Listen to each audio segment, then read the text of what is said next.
And we're just going to wait a couple more minutes, let our committee members get settled. Thank you.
Good morning. Welcome to the Special Committee on Housing. Sorry for starting a little late. We are getting organized here as we should have a pretty busy day of some hopefully good legislation coming out of this committee. So we're going to get started with the Pledge of Allegiance. I pledge allegiance to the flag of the United States of America and to the republic for which it stands, one nation, under God, indivisible, with liberty and justice for all. So I want to thank everyone for being here. It's obvious that this mission is very important. St. Anselm College just came out with a great survey this month. I just want to highlight some things. 78% of New Hampshire voters think that their communities need more affordable housing. 58% of New Hampshire voters now want more affordable homes in their neighborhood. 60% of New Hampshire thinks that our towns and cities should change land use regulations in order to allow more housing to be built. So this survey is kind of giving us our charge that we need to get something done here. So hopefully some of these bills and pieces of legislation today we can file and really hopefully help move the ball in the right direction. So with that, I have a list to go and we're going to get started. So the first one I want to talk about, I want to call on Representative Wallace. This is regarding building code and revisiting an old amendment to a Senate bill. So Representative Wallace. Thank you, Chairman. Thanks for everybody joining us at the end of the summer here. The intention with my amendment to Senate Bill 78, which is now going to be a standalone bill, was to address many of the concerns we heard from virtually every developer and builder that testified before us, in that they have run into situations where they get a project underway, be it a subdivision, some type of development, and at that point in time, when the project was given approval, certain conditions were in place, certain zoning ordinances, certain fire ordinances, et cetera, and then come time for final approval, certificates of occupancy,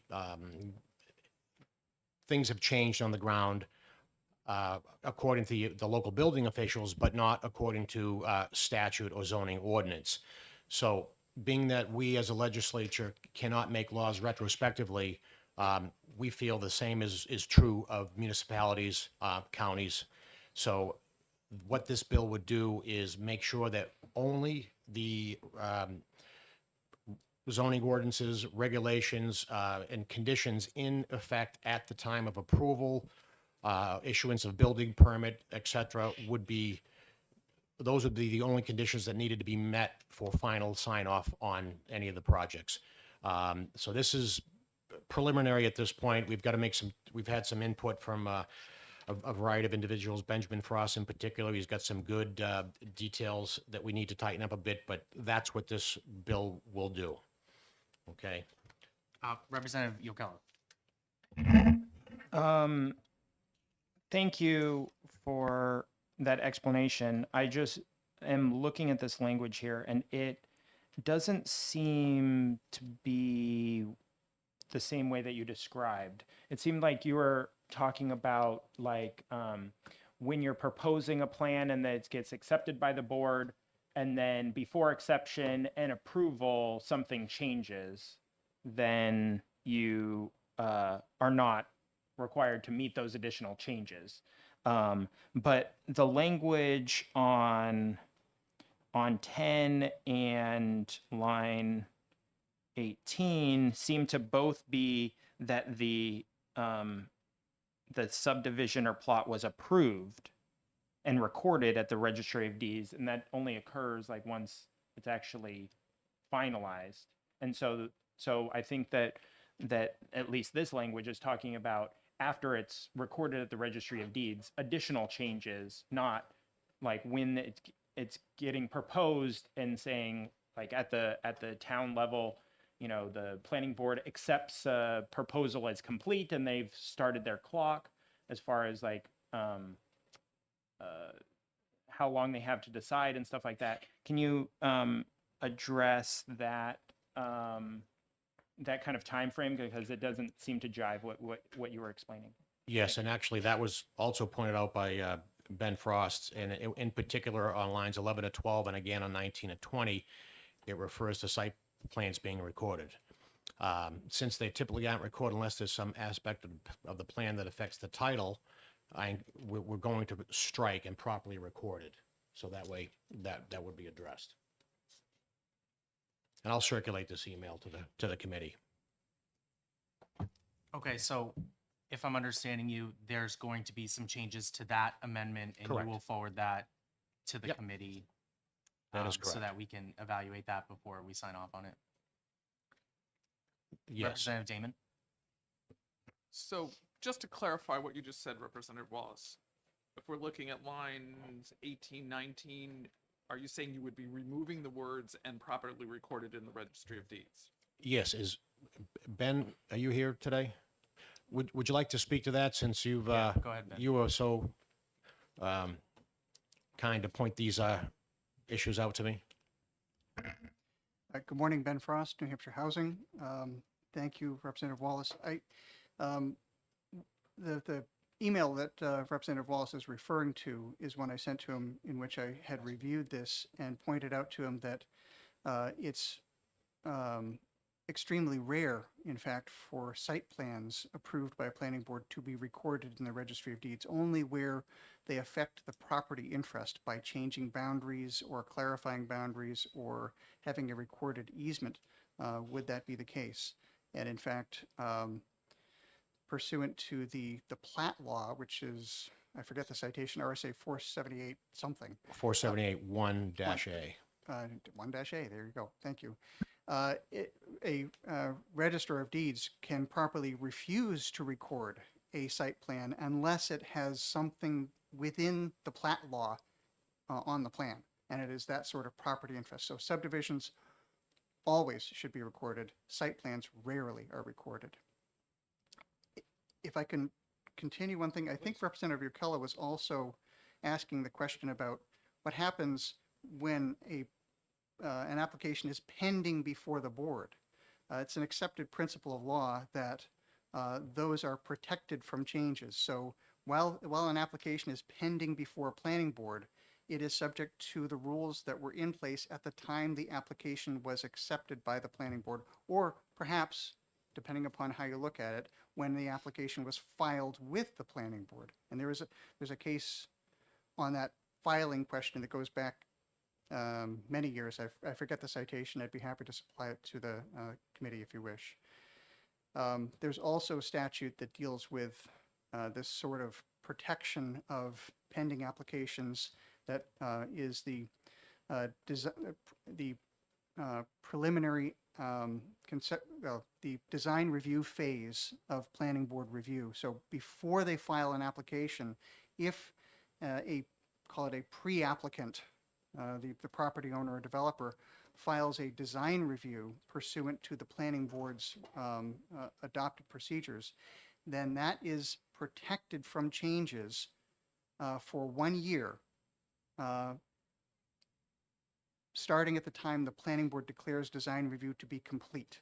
So the design review might last 3-4 months, and it's, these iterative meetings in consultation with the planning board that are not binding. But if the developer has proposed something under design review, that is protected for a year from changes to subdivision regulations, site plan regulations, zoning ordinances. And during that time, during that year, the applicant can then file a formal application under the rules that were in effect at the time design review started. So there is protection for pending applications and even some pre-applications. Representative Walsh. Thank you, Mr. Chair, and you might be able to help me on this too, memory-wise.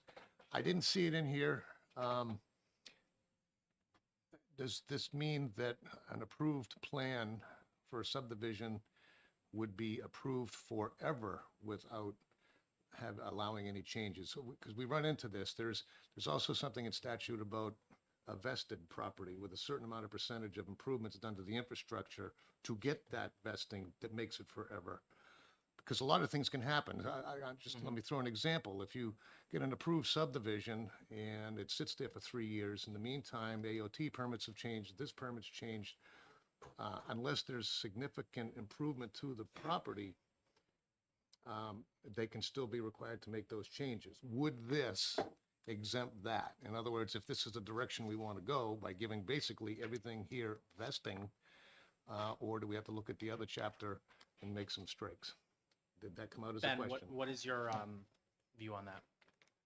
That's a great question, Mr. Chairman. Thank you, Representative Walsh. In fact, that very issue that you're describing is this statute that would be repealed and replaced. Okay, And the issue that you're pointing out goes back a number of years. It was 2004 that this statute was changed in response to a New Hampshire Supreme Court decision involving the city of Rochester, where there was question about whether a portion of a development had vested. And the Supreme Court found that in fact, it had vested based on the level of improvements. This replaces that entire statute. okay. So, Thank you very much. Yep. to help deal with that, would you recommend another area of the RSA to put this legislation? No, I think this is the Right correct place to put Yes. it. Is there language to address those concerns? Because I see those as concerns too. I think it would be unnecessary. Unnecessary. Okay. Yeah, no, and if I can, I think I'm fine with it too. Just wanted to make sure we were, Okay. and I don't remember all the chapter numbers, so thank you very much. Okay. So, is there anybody else that'd like to speak on this? I know Bill's here. I just want to make sure. Would you like to come up and go ahead? Just introduce yourself for us, please.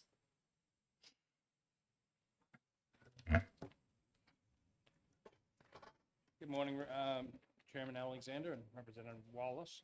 Thank you Just for put the this, mic. the Move the mic opportunity to towards you. speak. Thank you. Is that better? Thank you. Yes.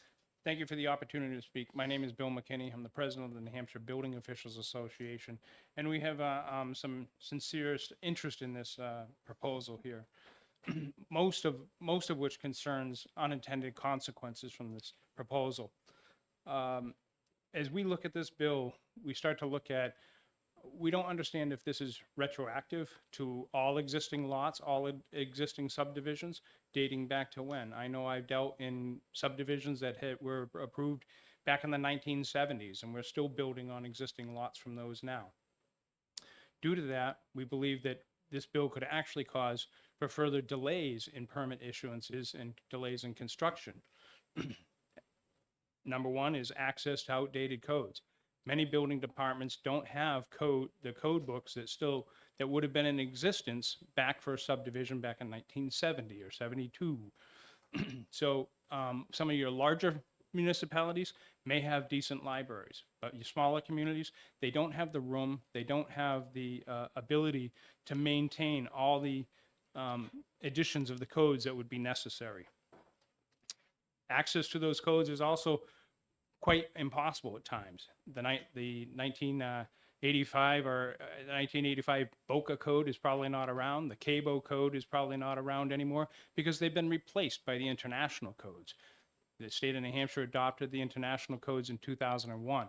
So any subdivision prior to that could be very difficult to even find a code that you could reference. Familiarity with outdated codes. Inspectors today are being trained to the most current codes that are adopted by the state of New Hampshire. We are not teaching what was taught in the prior codes of CABO and BOCA anymore. They don't exist. So as our classes are now, we're now teaching to the 2021 codes as the state is under the 2018, but we're looking to move forward. I think this bill will bring in conflicts with the state building and fire codes, which states quite clear in state law that we must provide for the provisions of code that provide the greatest degree of life safety. There's failure of prior codes to recognize more current building materials and processes, leading to costly submittals and delays. If you look at the newer codes and the materials and especially with engineered products now that are being put into homes that aren't natural products anymore, those are now included in the code. If we don't have that code available to us, and we're now looking at a house that was a subdivision that was approved in the 1960s or 70s, you're now looking at that developer would have to submit all the engineering detail and all of the engineering data and information for us to have in order to make an educated decision. That's time consuming and it's costly to the builder. The codes are starting to recognize this and are bringing these items into the codes. There's more advanced systems that are out there, especially with HVAC and plumbing and electrical systems that make the homes more efficient, less costly for the homeowner. There's the failure of the older codes to recognize proven life safety requirements. Smoke alarms and carbon monoxide detectors are some of the biggest. They didn't exist in the codes in the 1970s. They do exist in there now. The next biggest one is lateral load connection for decks. I'm sure if you want to do some research, you'll see the statistics on deck collapses, injuries, and deaths that result each year from properly connected decks to homes. The prior codes also do not recognize the evolution of lumber and dimension reductions. A 2x4 is no longer a true 2x4 anymore. It's 1.5 by one, maybe 1 by 3 3/4. So because of that, the codes, as they evolve, recognize that the lumber is not the strength that it used to be, and the codes address that. We start to deal with the impacts on rafter and joist spans. Prior codes do not provide for the current increase to ground snow loads. I'm sure all of you can remember years ago, we used to get very deep, light snow, and it would blow around. We don't get that anymore. Whether that's global warming or climate change, the snow that we're receiving is much more dense. It has a lot more weight to it. Due to that, the newer codes are recognize that and have increased the snow loadings for roof structures. And last, the process of adopting codes is about 18 to 24 months. That's after the review from the Building Code Review Board. So you're truthfully looking at relatively 3 years to adopt a more current edition of the code, where there are public hearings held, educational processes happen, and even after the code is signed by the governor, we have a 6-month delay period in there for further education and bringing everybody up to speed.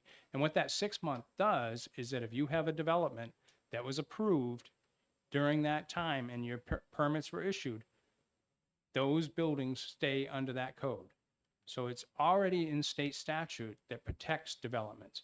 What it doesn't do is it doesn't forever protect a development that goes on for decades, maybe even several decades, before homes are being built and the codes are far more advanced in the life safety aspects. I really believe that some work needs to be done to this to address what the primary concerns are of our legislators.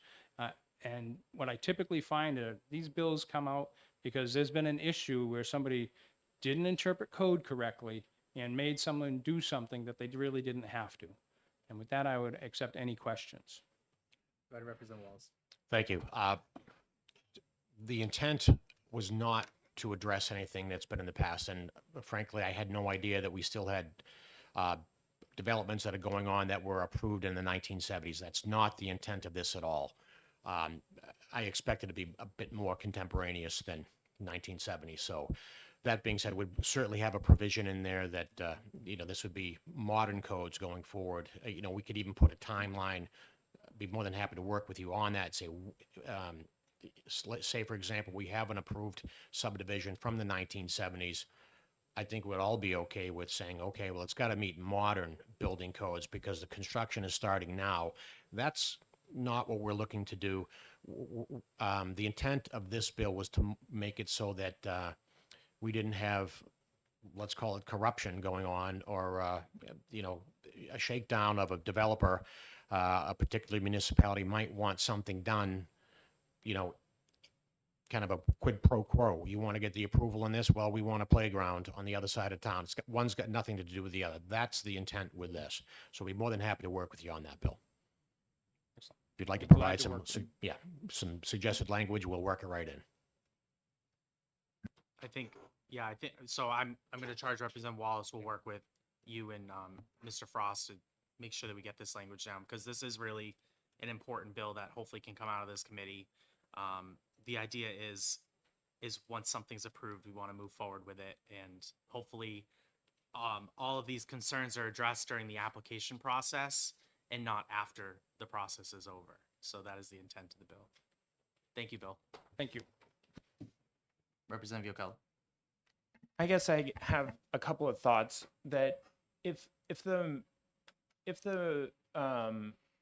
building or the plot was approved and built, and it could still be existing from the 60s or the 50s or the 40s with those existing built to those standards. I don't understand why that you would have to do something else other than what was approved. Like we're allowing people to still live in those homes that were built in the 70s. Like, why couldn't they be living in the home built today? Those building materials are probably no longer available. You're not going to get an actual 2-inch by 4-inch 2x4. So, and I don't think that any builder is going to be building what we would call war homes in the current conditions. I don't think there'd be a market for them.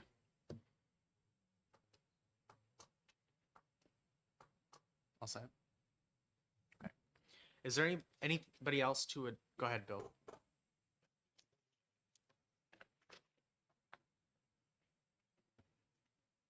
Bill McKinney, President, NHBOA.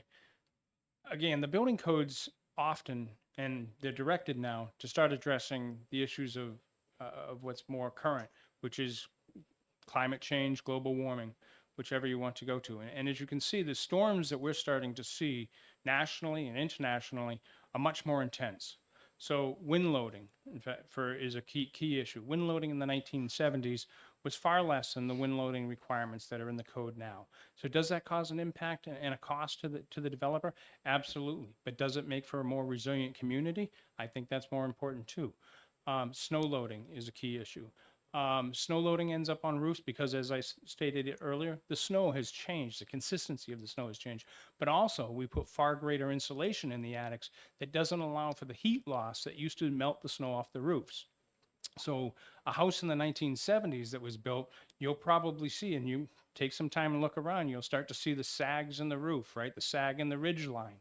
Because now you've probably found that they've insulated their home to much better insulation factors than in the 1970s, but now that's starting to impact the structure of their house.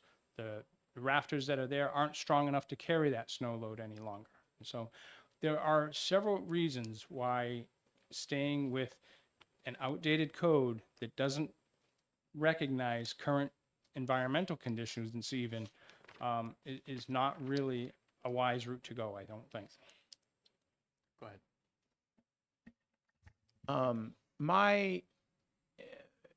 I'm familiar with some, I guess, my home was built in like the 50s, and if I replace something, like I just replaced my roof, and I replaced it with the same setup that was previously there. Don't we normally allow for some type of like replacing of existing conditions on the ground, even if those conditions on the ground aren't optimal currently?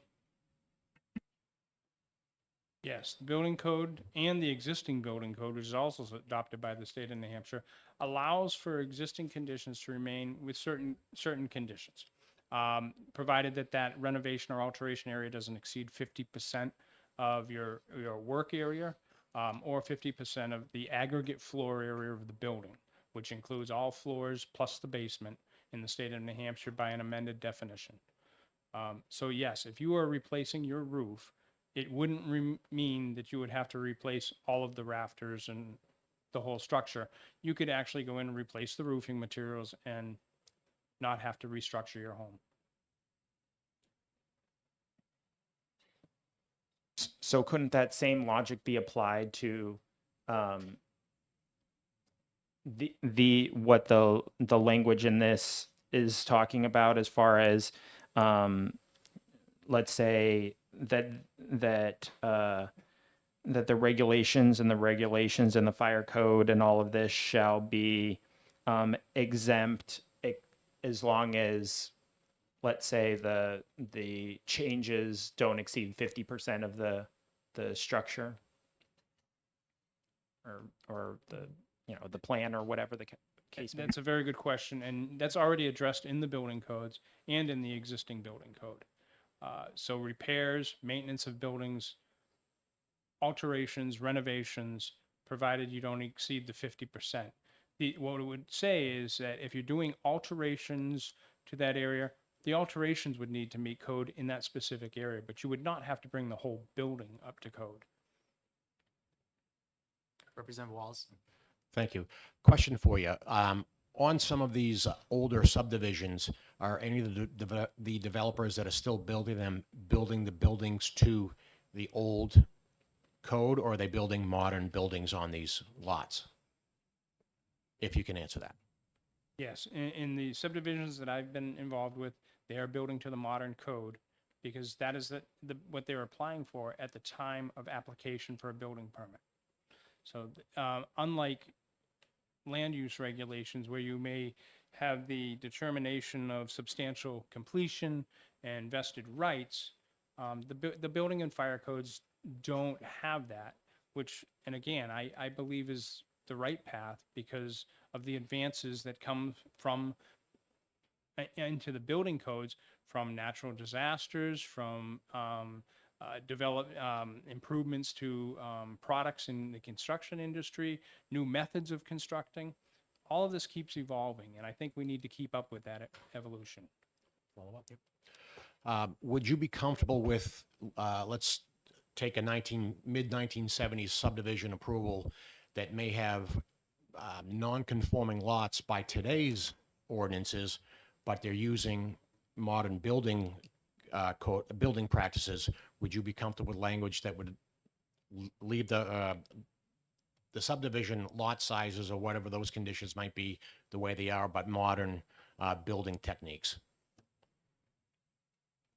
I don't see where that would be a problem. The building codes are a lot less stringent on Yes. building lot sizes and lot line separations and setbacks. The building code doesn't recognize that, and will, in most cases, will allow you to build as close as 3 feet to a property line, where most local zoning regulations do not. Correct. Representative Di Lorenzo. Thank you, Mr. Chair, and thank you for taking my question. I'm wondering how much financing and insurance are a factor in the building renovations that are allowed, for 70s style properties. I would have to defer to someone that is much more knowledgeable in the banking industry and the insurance industry than I, but I would suspect that not building to a more current building code, the insurance companies might not look upon that fondly. Also, we need to also remember that, FEMA, who is a federal regulation, if there's any federal money involved in any rebuilding or reconstructing of these subdivisions, they would have to be built to the most current code directed by FEMA. So there's a lot of federal requirements as well as state requirements involved here. But yes, I do suspect the insurance industry and the lenders would have an issue with a building not to current code. May I follow up? Yes. And that brings to mind the recent flooding that we've had in New Hampshire. How much is that going to affect changing the code to meet the current conditions? Older building codes did not recognize floodplains such as the newer codes do. Construction in floodplains is often permitted, provided the building is built and designed to accommodate the potential for a flooded basement, such as your mechanical equipment, your electrical equipment would be somewhere in your house above flood stage. But you could still build there. Prior codes did not recognize that, and you could actually put all of your systems in the basement where they would be flooded. Representative Walsh. Thank you, Mr. Chair. And if you're going to be working with Mr. Frost and Representative Wallace, I'll ask the question. Would you be opposed to, I think, a shorter period of grandfathering of codes than, say, your example of a subdivision from 7 years ago? And I ask you this, and I'll give you an example why, because this just happened to me recently. A couple of constituents in my town built their houses based on the approved plan, a subdivision with a 14-foot driveway. Under, right at the time, we were operating under NFPA 1 2015, and Section 18, which deals with fire access roads, did not mention anything about residential driveways. It was only a year's time. These people finished their houses based on the approved plans and the approved ordinance, built their driveways to spec, including all of their wetlands crossing and DES applications. And then at time of CO, when they had no more money left and the construction loan was paid for or done, expended, the fire department said he wanted a 20-foot driveway instead of the 14 that was by plan. So this is the type of thing that we heard from a lot of developers that goes on more often than you think. So would you be opposed to maybe a shorter duration? I mean, that wasn't fair. I think I got it solved legislatively this year, but I'm sure it happens with other codes.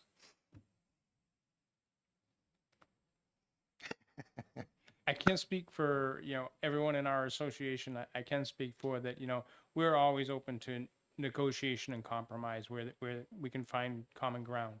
As I've also been told, the best negotiation is that everybody walks away from the table unhappy. And so I absolutely, we could look at that and consider a shorter time frame.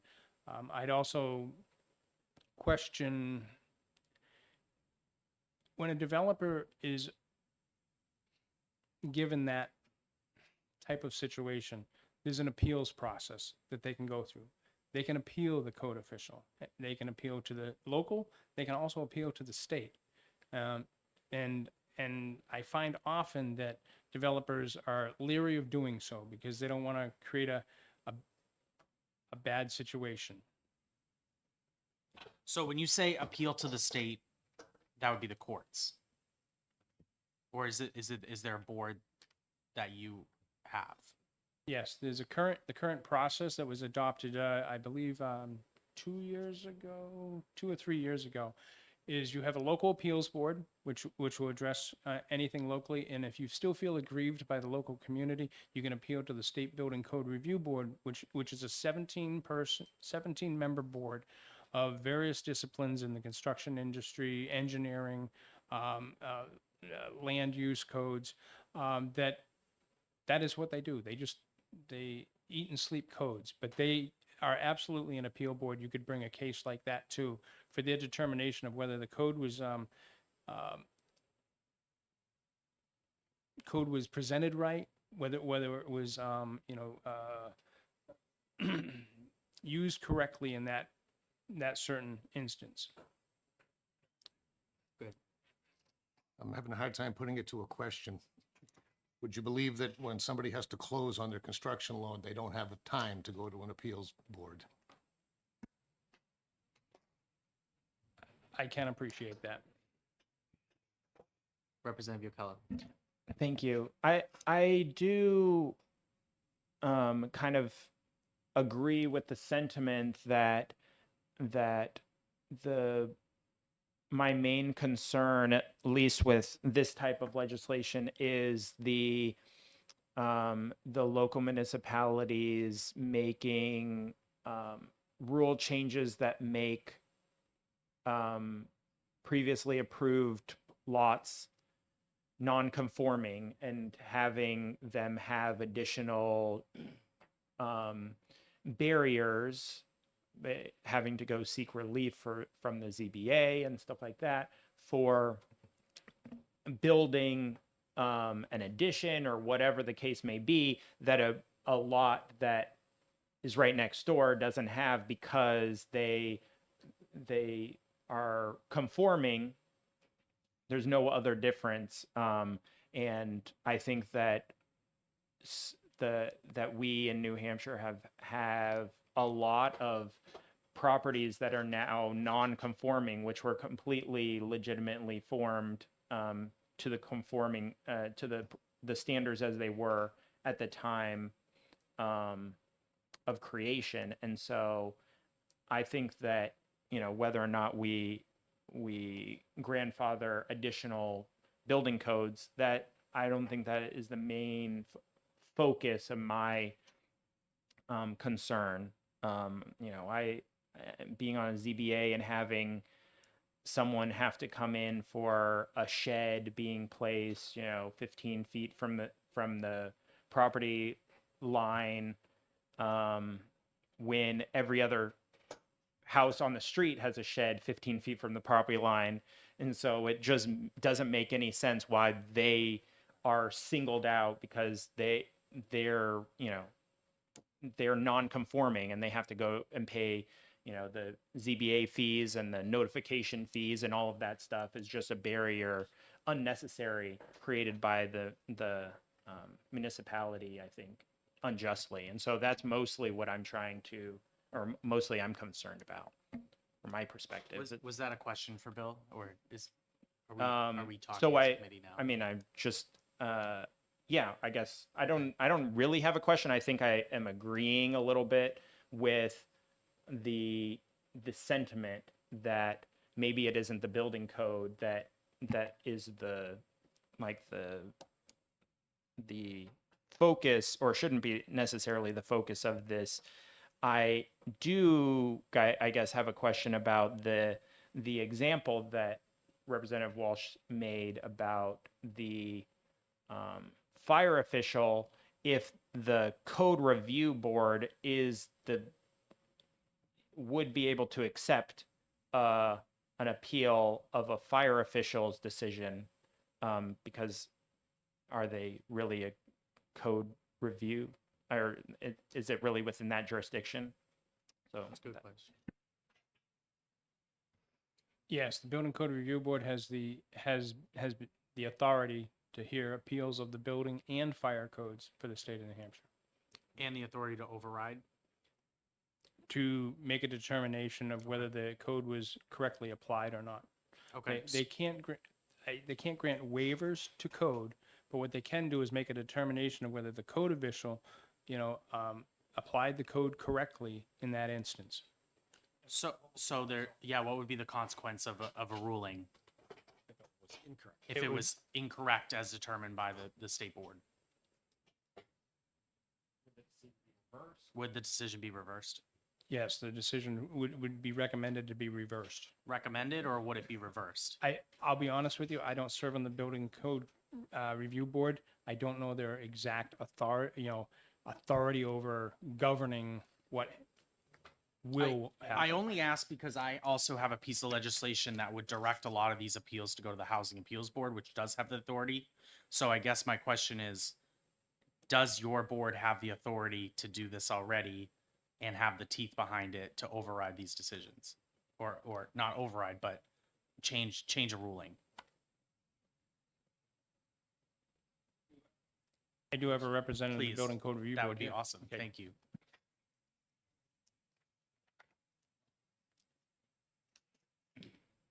Good morning. morning. Phil Sherman, the chair of the Building Code Review Board, couldn't make it today, so I'm a Representative Michael Hagan. I sit on the Building Code Review Board. I guess to answer your question, it is an official ruling. It is it is overseen almost as I don't want to quote this wrong, but it does have the authority to, as a decision, that I don't want to say, I know I'm going to get the wording wrong, so I'm not going to say it, but it does have the authority. That is the final decision. Now, the next process would be they can appeal it to Superior Court. If they don't agree with it, either in favor of the developer for their question or the municipality, they could appeal it to Superior or vice versa. So there is that last step that doesn't take away the authority to still bring it to Superior Court if they want to appeal that final decision. I'm okay.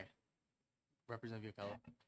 Thank you. Do you have jurisdiction over only local municipality decisions, or what if the DES or the state fire marshal made a decision? Would you be able to appeal those same things to your board, and you could overrule those ones also? Only pertaining to the state building code and fire code. So So the, the example, excuse me. I'm sorry, the example that Representative Walsh said with the driveway, that would be something that your board would deal with.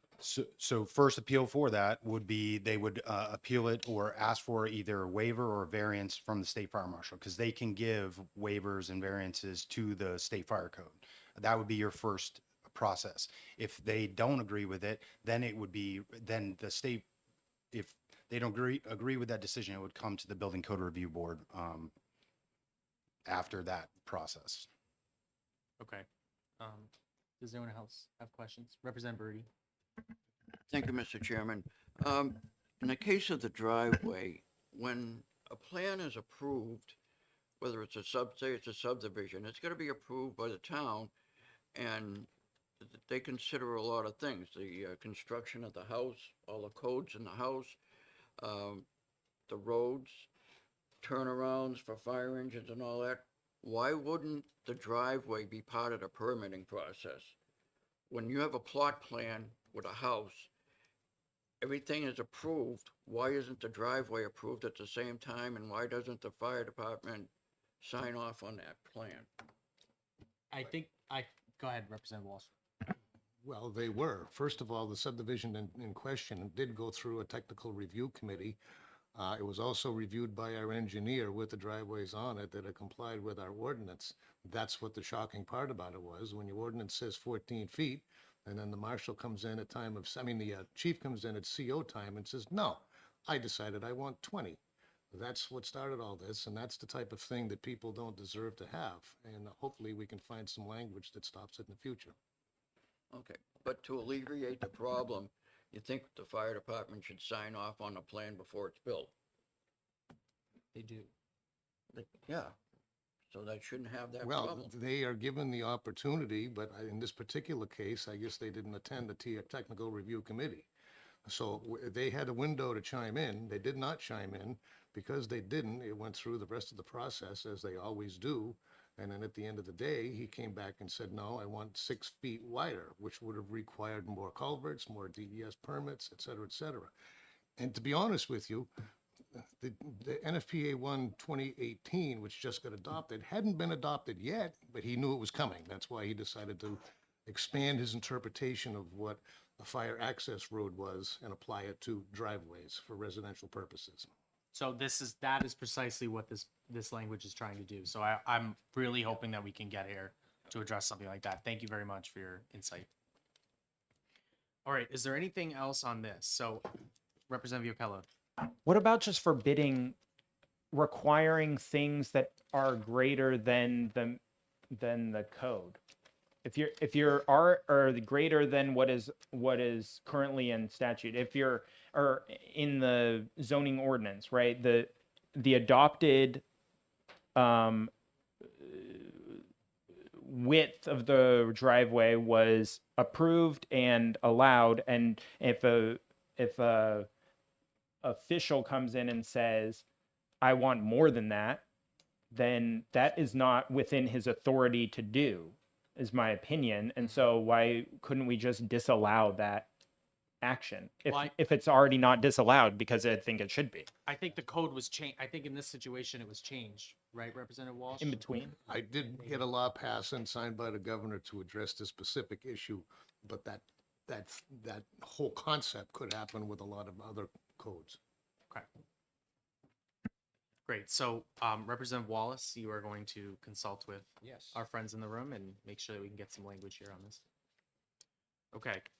The next one I want to move on to while we're here, because I brought it up, is the language that I have that would amend the RSA around the Housing Appeals Board. So there is, I passed around language to the committee. There is extras on the table out back, but to present this is, I believe, a small expansion that addresses problems relating to private property rights. it adds one sentence that said that gives jurisdiction to the Housing Appeals Board to address appeals related to state issue permit or licenses related to housing and housing development only. So this goes to part of what we talked about with building code, but it expands it to rulings made by. Do you need more? This is the one about amend RSA 679.5. So this goes to any rulings from any rules from DES, state fire marshal's office, anything that could hinder development. It could be appealed through this board. So with that, I'd love the committee's feedback on this and see where everybody's heads at. Representative Yockello. Thank you. I think that it's good. I also just kind of wonder about if this. We just heard about the code review board, and I'm just wondering about if this has a similar type of time frame as far as like would people, if this change happened, if this board has a tighter window of making decisions and stuff like that, maybe people end up going to this way instead of the review board if it would result in a faster decision.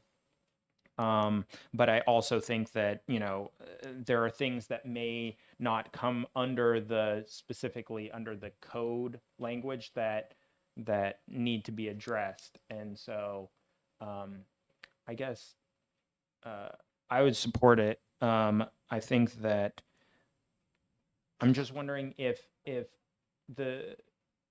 the things heard by the appeals board, are they kind of like how you think of in the court system where it's like precedent? Like if someone else comes with the exact same claim, they're going to get the same result. Whereas in the ZBA, like you're not, just because one of them got approved doesn't mean the next one is going to get approved, kind of a thing. The Housing Appeals Board is part of the judicial branch. So, Okay. They would address and make rulings based. Ben's looking at me, so that's what He's having but heartburn they right would now. they would address these things and Thank make you. rulings on it. So I think you might want to comment. this would just provide another option for somebody that feels aggrieved during the process, and this would address state only. So this would not do anything to override local municipalities. It would just expand it to state issued permits or licenses. Representative Walsh. Yeah, hi, thank you, Mr. Chair. Do they have the background for these types of questions, permits and licenses, as opposed to, because if you read their charge, it's basically land use law that they deal with. Has anybody inquired on that? I don't know if they have the expertise, is my question.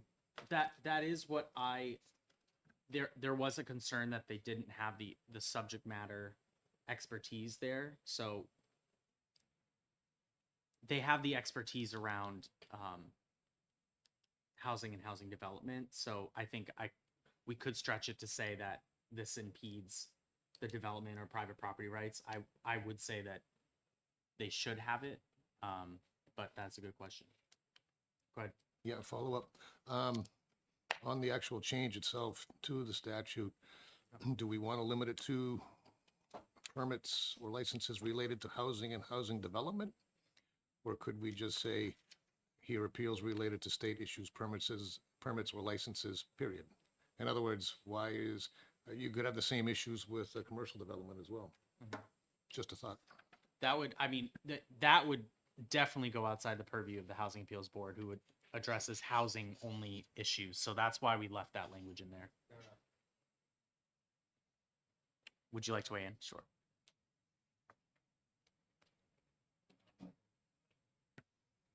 Thank you, Mr. Chair. Michael Hagan, representing the Building Code Review Board. Currently, you're saying state permits issued. If I found the section RSA A11 for the appeals decisions for the state fire marshal, that specifically states in there. And a lot of municipalities use the state fire marshal's office for building permits.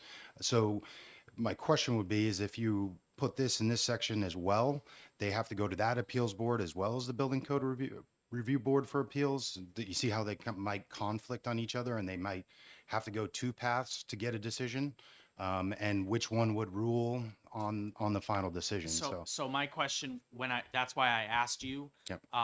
does your board have the teeth to actually make the ruling? It- And I know this board does. I didn't get a clear answer from you whether your board did. Does that make sense? It is the final decision, so it would overrule the local zoning, it would overrule the local building official or state fire marshal's office. This would be the final decision that then again could be appealed to Superior Court. There's still that final path. And does your board also set precedent with some of these things? Are these decisions able to be made in the Superior Court and cited as precedent? I could not answer that question. Okay. But the Attorney General's office could answer that question, that one does sit on our board for these specific hearings as a representative for the board, so. Representative Walsh. Yeah, thanks, Mr. Chair. Can you repeat what you said about the issuance of building permits? Did you say my fire marshal office does that as well? So under RSA 674, local municipalities have to adopt an enforcement mechanism in order to enforce a state building code. If they don't have the means or anybody to take on the job, they can have under that authority have the state fire marshal's office issue building permits under their system. I believe right now Claremont uses them for commercial buildings at this time. So in order to get a commercial building permit, you go to the state fire marshal's office, you submit for your permit application, they review it and do inspections. How often is it housing? So how often do you have does the state fire marshal's office deal with a lot of the housing permit code? That would be a question for the state fire marshal. I couldn't answer that. Thank you. Representative Ocala. Thank you. But I think that your point was that they do, like, whether that be municipalities issuing or the state fire marshal issuing, the appeals process is what you were trying to clarify, right? Is that the appeals process is X right now, and maybe we're adding an additional Y to the process, and it isn't necessarily that they are going to have to go to both. Maybe they could choose which one they go to. It seems like, because under the language that he's proposing, it says may, right? And so may go to this board. If the other one also says may, then they could essentially choose which board they want to hear the appeal. Maybe something like the speed of decisions might be a factor in whether or not they choose one or the other.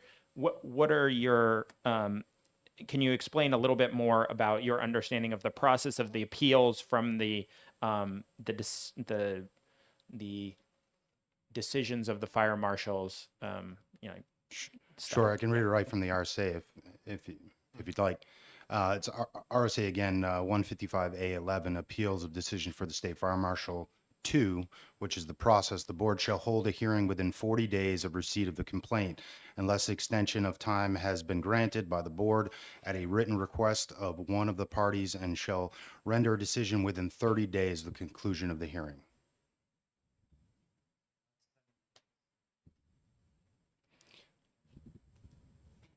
Ben, can you tell me how long the Housing Appeals Board has to make a decision?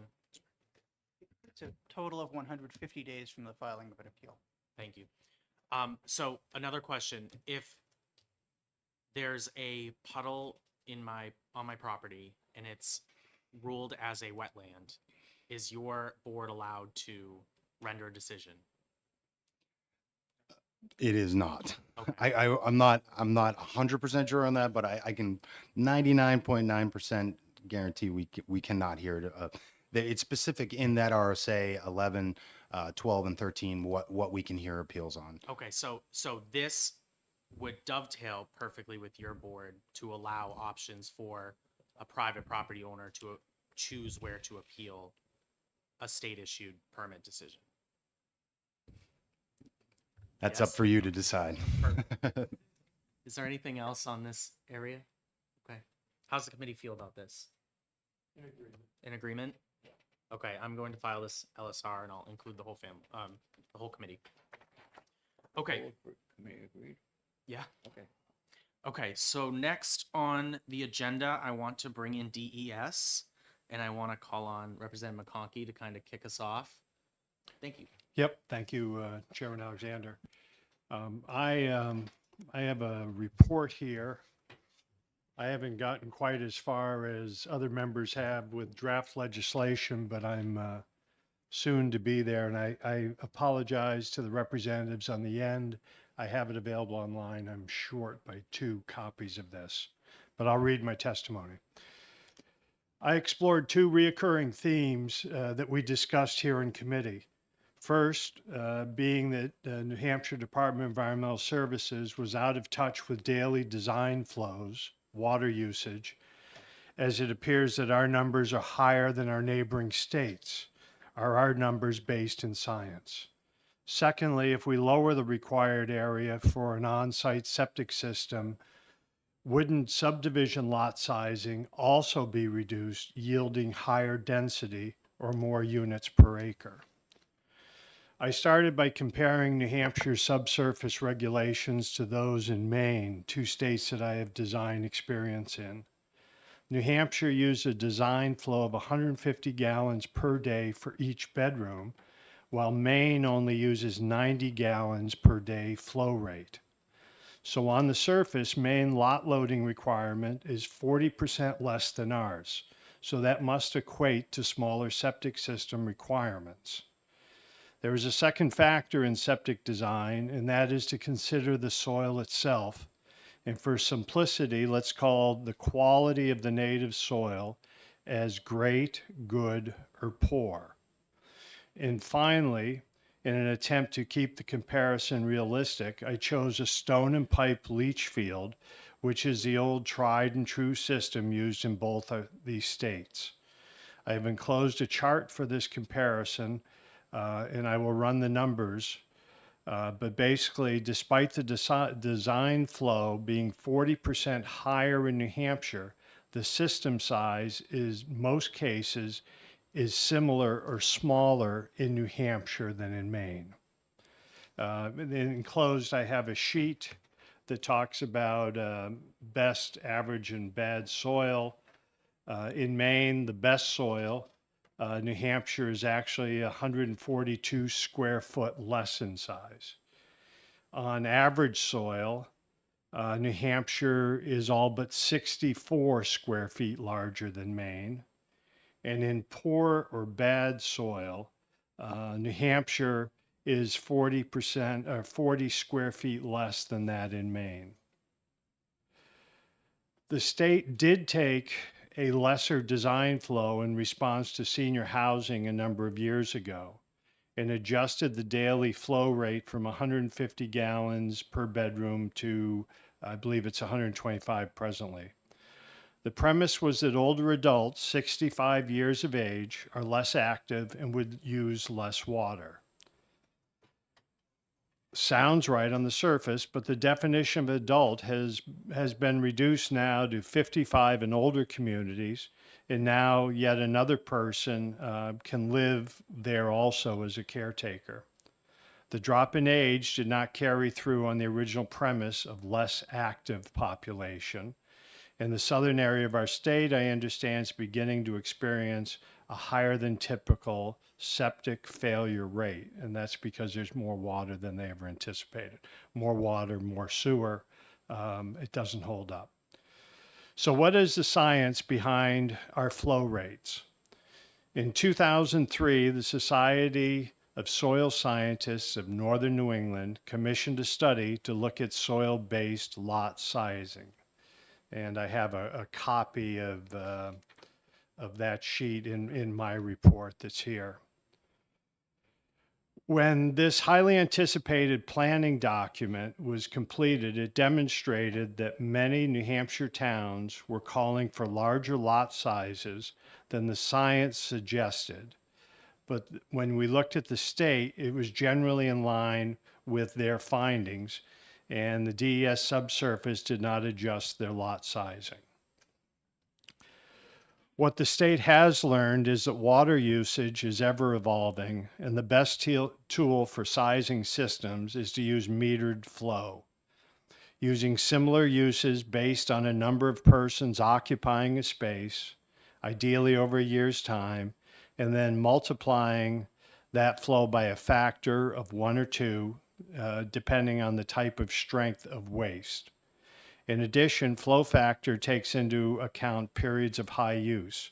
Example, in the morning when everyone gets up and showers, makes breakfast, or days of multiple wash loads, or extended guest visits that create larger flow that the system must absorb quickly so that the extra capacity in the design flow adds to the system's longevity, as opposed to when I spoke to the senior housing that it caused a premature failure. What I don't suggest, while I don't suggest a wholesale adjustment to our daily flow rates at this time, I do suggest that we legislate changes to construction requirements for effluent disposal areas, EDA, most people would refer to as a septic system. Without getting too technical, the determination of whether a septic system can be constructed in ground or if the system will need to be mounted and have a pump is by the depth of the seasonal high water table, SHWT. Presently, the standard for traditional construction is 4 feet above that marker. But in the event of a failure, the design standard is reduced to only 2 feet above seasonal high water. New Hampshire Department of Environmental Services subsurface has decades of results that replacement traditional septic systems, stone and pipe, chamber system, and others, function every bit as well at that elevation as those constructed at the 4-foot marker, 2 foot higher. I suggest this change in itself will permit the cost of a developed lot to be greatly reduced with no ill effect on the environment. I'm working on language, and I believe I will have a buy-in. I will have department buy-in, providing a 6-inch layer of sand under the system is added to further safeguard the aquifer. If you can construct in ground without the need of pump chambers, pumps, alarms, electricians to tie in the required components, the homeowner or the developer can realize a savings of thousands of dollars per system, thousands, not hundreds. I offer this report based on my 30 years of septic design and install practice, my research of soil-based data and conversations with Department of Environmental Services, subsurface personnel, and I submit to you this, Mr. Chairman, for your consideration. Well, thank you very much. That's very detailed. Some of that certainly went over my head, but I believe you know. Well, I've got 2 I'm experts glad sitting on the DES is left here over here. to weigh in on this. Is there anything from the committee before I call on DES? Representative Reed. Thank you, Mr. Chair, and thank you, Representative, for this work. And also, I saw that the researchers sent us the soil-based lot sizing report that you requested. I haven't read it yet, but thank you for doing that. One of the things we heard in a presentation, which now, I don't know if it was DES, I think it was somebody else had presented to us, was talking about the technological developments with these systems that have increasingly reduced the need for land to far, far less than what many of our municipality lot minimums are. It sounds like from your report, it's already, even in the poorest soil, we're talking about a need of 1,400 square feet. So obviously municipalities that have 20-acre lot minimums are way, way out of touch with, specifically with that being a cause. Do you see, and you know the technology better, any way to maybe include in proposed legislation a tie-in to technology available so that it's technology dependent? Thank you. Thank you for the question. I started in thinking the same way you are, and I have fair experience with innovative technology that is approved by the state and reviewed and approved by DES. And it does provide a wonderful opportunity in certain instances to put a system back on a lot that was subsized, the 70s subdivision question, a property that now is in existence that has a grandfathered right for a much larger use on a property. So at last resort, we always try and go traditional. Last resort, that works fine.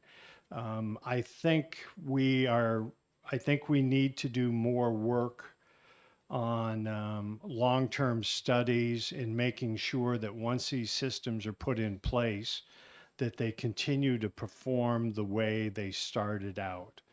Many of the systems have you have to sign a service contract, so an agent of the technological company comes out and ensures that it's running properly.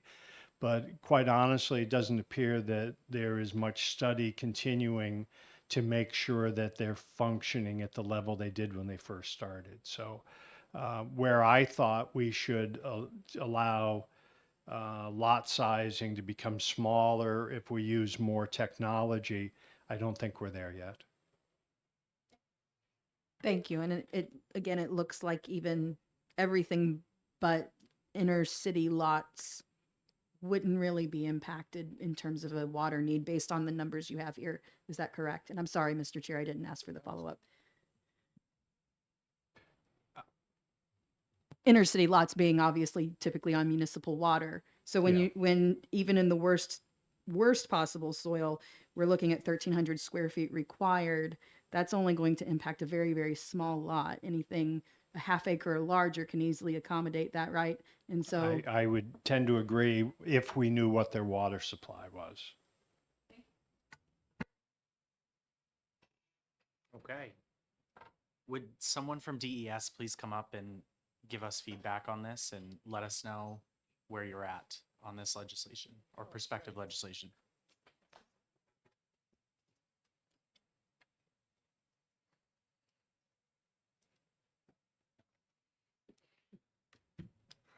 Good morning. For the record, I'm Phil Trowbridge, manager of the Land Resource Management Programs at DES.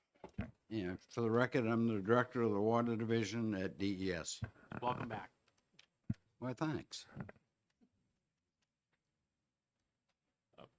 Okay, just to start out, thank you, Representative McConkey, for your detailed report. It's certainly something that we would take an interest in. We'd like to obviously see the specific language before, weighing into too much, but this is something that we've discussed internally, and the points that Representative McConkey made are valid and appropriate. Yeah, and I think, unlike Representative McConkey, I've been involved in, I've been at the state for 50 years, so you can imagine. I was there basically the beginning of septic systems, so I've seen that as it's grown. I've seen as we've looked at innovative technologies, and I would agree with Representative McConkey that, unfortunately, DES has no money and has never been able to budget for R&D work. And I think the suggestions that Representative McConkey made sense. It would be nice if we had staff available to do some R&D work, sample monitoring, see what we've permitted innovatively, and see if in fact it is effective. What you have to keep in mind is when you're talking about wastewater loading or site loading that you're talking about, over the years, 65% of the state, when you look at the populations on municipal water and wastewater, the other 50% are on septic systems. Historically, based on our lot sizes and our loading, based on 150 gallons per day, albeit in some cases is conservative, in my career, I have never seen a bedrock well that's been polluted by an on-site septic system. So one can come to two conclusions out of that. That one, that the soil is being effective and efficient, or number two, that our hydraulic loading of 150 gallons per day per bedroom has been, albeit on its face is conservative, seems to be doing the job. As you may or may not know, most sites, whether you're looking at a 2-bedroom house, 3-bedroom, or 4-bedroom house, are based on the soil's capability to actively renovate the wastewater.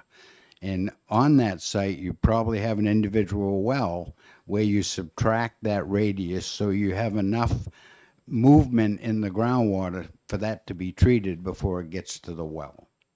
So, albeit I think it may be time to think about per gallons per day use for whatever the facility is. I think I want to caution the committee that what we're seeing now is increased failures, and I think Representative McConkey mentioned that. And today, the world has changed. You know, we've got a lot more people moving back into homes. We've got multiple uses now. The 2 people living in a 3-bedroom house has now gone back to 4, 5, 6. We're seeing a result of the increase in the number of failed septic systems over the last 2 years, more so than what we've seen in the past. I think a lot of that's done to what we call overloaded hydraulically. There's more flows going into the systems that they perhaps in many cases were designed to. So my caution would be that we walk before we run and think about the concepts. I think what Representative McConkey talked about on the stone and pipe, I think it's time that we look at 2 feet above seasonal high water table for that. It makes sense. Being in the business as long as I've been, what's actively doing a lot of the work on an on-site wastewater system is the sand beneath whatever that system is designed to be, whether it be an innovative technology or whether it be stone and pipe. So, I mean, I think that's something, right, as I sit here today, we would certainly actively support. It makes a lot of sense. We have used sand as treatment for drinking water for years and years and years. It's an effective media and it does a pretty good job. So I certainly would commit today that we can clearly support that kind of concept because I think it makes a lot of sense and it has probably for many years. But I guess the rest of it, be interested to see what the formal or the final language looks like or the draft language. And if it's something that makes sense with our experience over time, then I think we certainly would be willing to comment or participate or whatever. But, you know, we're not ever against change. You know, I think it's just got to be methodical and it's got to be scientifically based. And if those 2 things meet the criteria, I say we all move forward. It makes sense. Great. I mean, I'm looking at thousands of dollars saved per system is going to be a huge alleviation for developers, especially if they're building large properties. So thank you for helping us buy in. And I have commitment from the speaker that these bills are going to come to our committee. So we're going to be able to continue this conversation. So we will definitely see you back for this. Representative Ocala. Thank you. Are you familiar with the 2003 soil-based lot sizing report that was mentioned and referenced in Representative McConkey's statement, and specifically about their in that there is some suggestions based on soil type of the recommended minimum lot sizes. Are you familiar with those? What are your thoughts on them, if any? And does the department have some of their own kind of like maybe requirements for a lot that, let's say, services like has its requirements based on soil type of, let's say, a a septic and water system for residential. Do you guys have some like maybe a chart that says, you know, you're going to need this much land to be able to fulfill our requirements or something like that, that you could provide the committee? Thanks. Yeah, thank you, Representative Yokela. I can answer your question. Yes, we in fact have almost exactly the chart that you're asking for, that establishes the size of, or the area of land needed to treat the waste based on the soil type, the slope of the land, and then also you have to cut out, you know, the area, the radius around a drinking water well or wetland areas, and that tells you, you know, how much treatable soil or soil for treatment you have on your lot. The 2003 report that Representative McConkey mentioned provided a table like this related to soil type and slope, and provided these certain minimum areas for treatment. We have the exact same table in our regulations, and our areas are almost the same. They're a little bit smaller, so it's a little bit less restrictive, but they are, you know, within 5% of each other. So we're very much in line with the recommendations from the soil scientists. And one of the things I like to mention when talking about septic systems and housing is geology is destiny, right? The ability to put houses on land depends on the type of property you have, how type of soil you have, how deep you are to bedrock, how much wetland you have, etc. The same size lots can handle different amounts of housing units depending on the geology of it.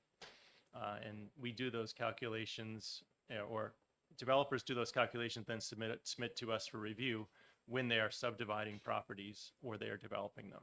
And that's a very well-established process, already an administrative rule. Go ahead. Are you aware of any municipalities that are using those suggestions and basing their minimum lot sizes much in the same way that you suggest, or have those suggestions been pretty much like pushed to the wayside and they've gone their own path in your experience? Yeah, I think as you're all aware, municipalities have the ability to be more strict than DES, but can't be more lenient.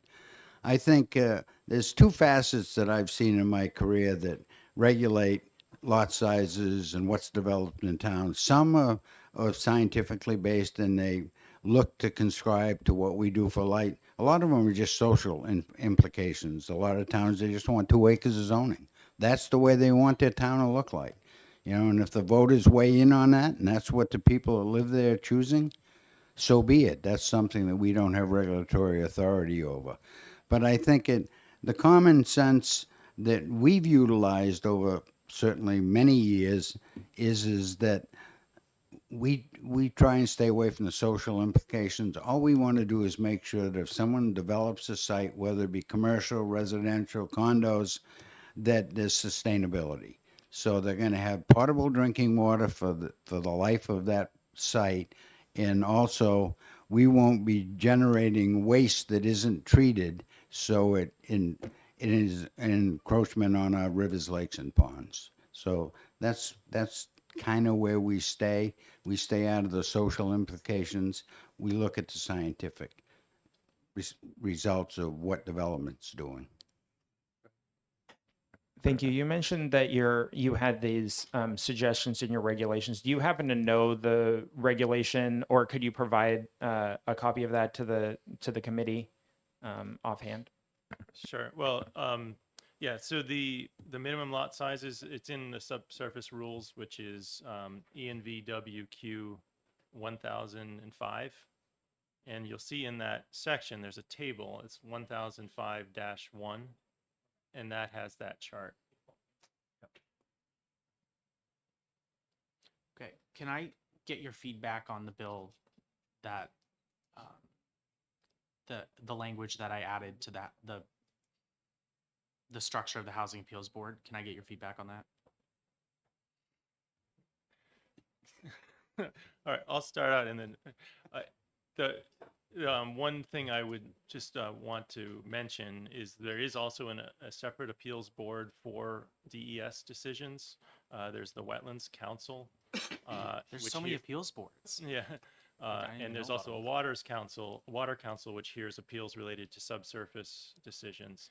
So the same questions that came up as to, which appeals board they might go through, I would have those same questions about your proposal. The Wetlands Council has the full authority to reverse or remand a decision by the department. If the decisions of the council can be then appealed to Supreme Court. There already is a pretty strict process and pretty fast timelines for appealing a decision by the department, either on a wetlands, an alteration of terrain, or a subsurface decision. Okay. Thank you. All right. Anybody else for DES? Thank you very much. Much appreciated. And thank you, Representative McConkey, for taking the lead on this. So moving forward, I'm going to have you send us hopefully some legislation the next week or so, so we can look into this and get this proposed for this year. Yes, thank you. Thank you. Okay. The next one I have, I'm going to dive into impact fees. So this is hopefully going to give more flexibility to developers to negotiate an impact fee schedule and municipalities to hold on to impact fees for longer. Does everyone have the paper that I passed around? Perfect. So this is here. I have another one. There, it's on the table as well. It makes a small change. It basically allows the municipality to hold on to impact fees from 6 years to 10 years.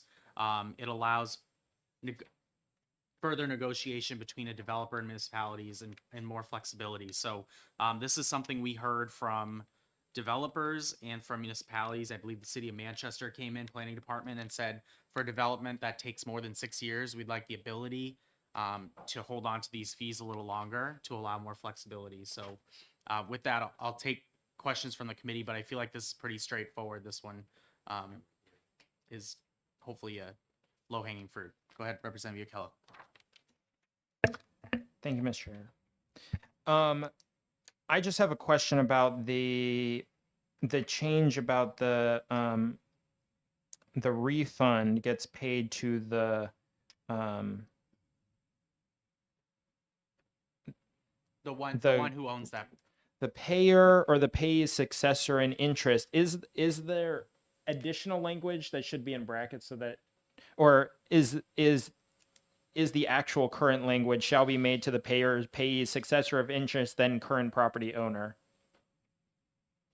This would be the changes. So this isn't OLS that drafted this. This is Right. Is in current language the then current property owner actually in the no, it's current payer RSA? pays successor and interest that would get scratched, and it would be replaced with then current property owner. Okay, so it would have been, yeah, like a bracket around that would have, Yes. or bold or something. Okay, so I'm just wondering about the effects of switching from the person that paid in the money getting refunded the money versus whoever paid in the money now sold that to someone else, and then that person is going to get the refund. I'm just wondering about is this change because right now it's hard for the those people that are buying the property to like take over the ownership of those improvements or something like that, or that those when they buy the property they're required to like, I don't understand why this change needs to happen and what are the like negative consequences that could be occur because like we have this setup of the developer paid in the money and they expected that money and that went into the cost of the development or whatever, and now they're expecting to get that money back, but and so maybe they're not including that in the cost of the development right now, but then they are. And so can you kind of explain? To answer your question, there's really nothing stopping a developer and a municipality to have a contract, and there's nothing stopping a contract happening between the developer who paid the impact fees and the person they sold it to send the money to them. There's nothing stopping that. The money would go to the current property owner when it was given back, and that's only after they sold the property. So a lot of times they don't sell the property, or the development takes longer than 6 years. They're still holding on to it. So this would just give more flexibility to a municipality who has a development that takes longer than the 6 years, because that was what Manchester said they ran into. Follow up? Yep. I guess I think you're more addressing the 6 versus 10 year thing. You're answering that and not really my question. Since it seems like the payer and payer's successor of the successor in interest seems to be like the payer's successor in interest may be the successor of interest in the property, and therefore is already the person that buys the property afterwards. And so changing it to the successor in interest and replacing that with a property owner is essentially just saying the exact same thing again. Or if the payer or the payer's successor of interest, it may be the person that paid in the money, and then when they sell as part of the contract, they say you're going to get the refund. But now we're saying in law that it's going to go to that person, and essentially barring them from having a contract that says, no, I'm going to give you a lower price and I'm going to get the refund if those improvements aren't made and the money isn't used. So I'm going to get that refund.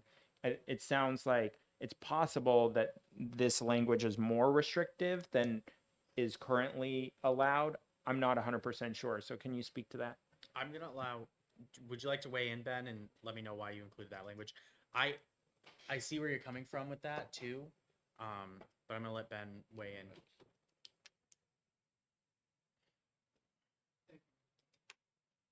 Thank you, Mr. Chairman. Ben Frost from New Hampshire Housing. I think this is a really good discussion, and it goes back, I think it was 2006 when this statute was amended.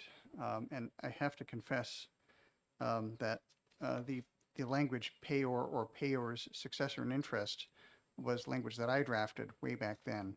And I thought I knew what it meant then.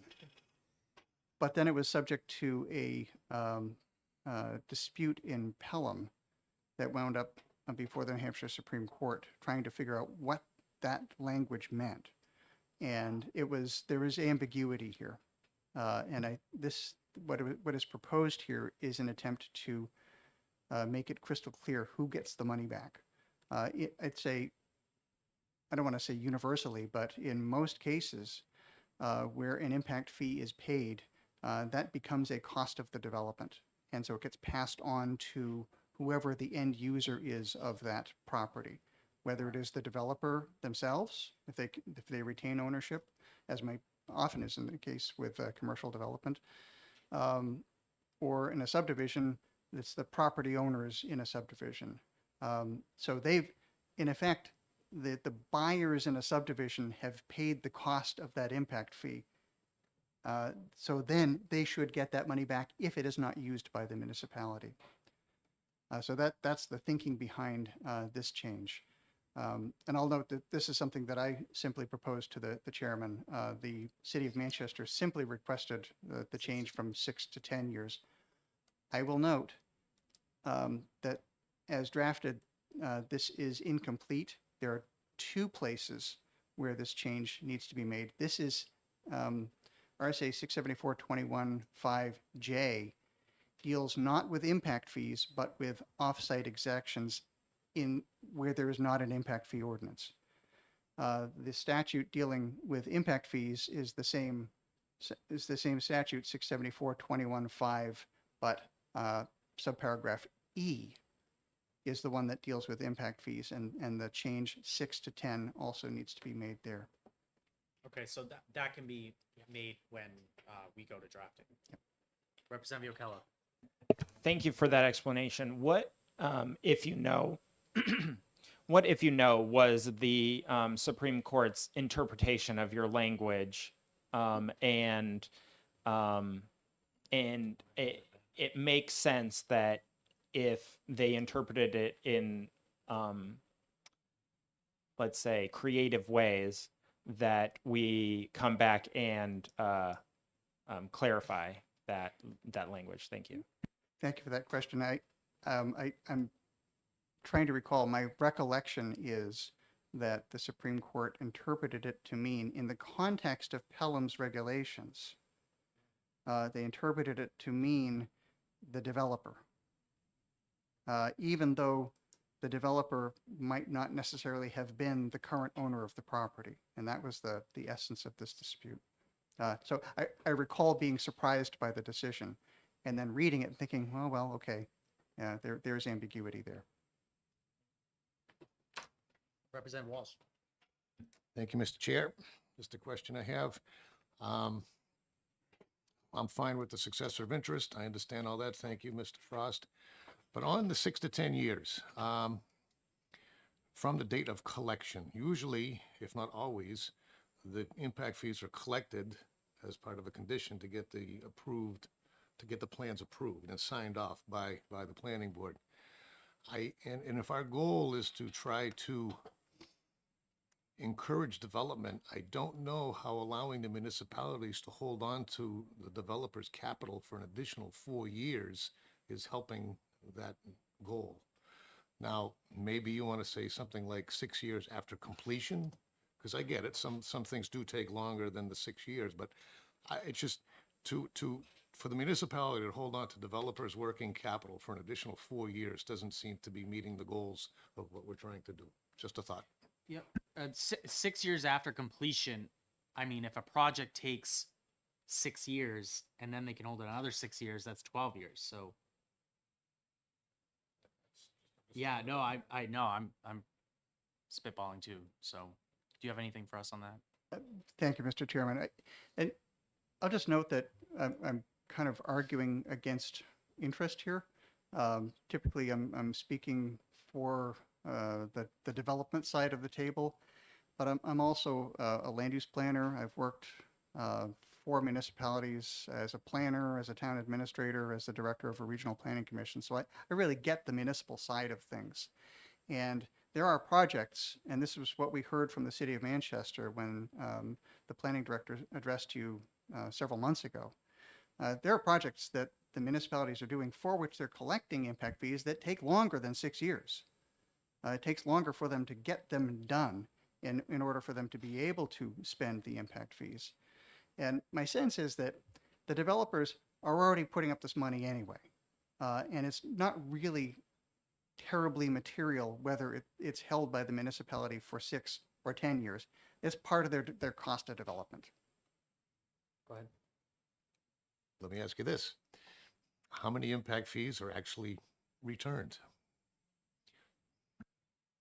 That's an excellent question. Because if they're Representative never Walsh. returned anyway, I guess the amount of years doesn't really matter. We got some research from our committee researcher regarding that. I think I can try to forward that to the committee. I don't think she looked into how often they are returned, but if there is a developer in the room or somebody that can help clarify that, that'd be helpful. But I know for one in Pelham that was the subject of the Supreme Court decision, and I know also that this is not really on point to your question, but the town of Londonderry was sued by at least one developer, may have been a couple, and that the town was required to return something like $1.1 million of impact fees because they had not been properly accounting for it.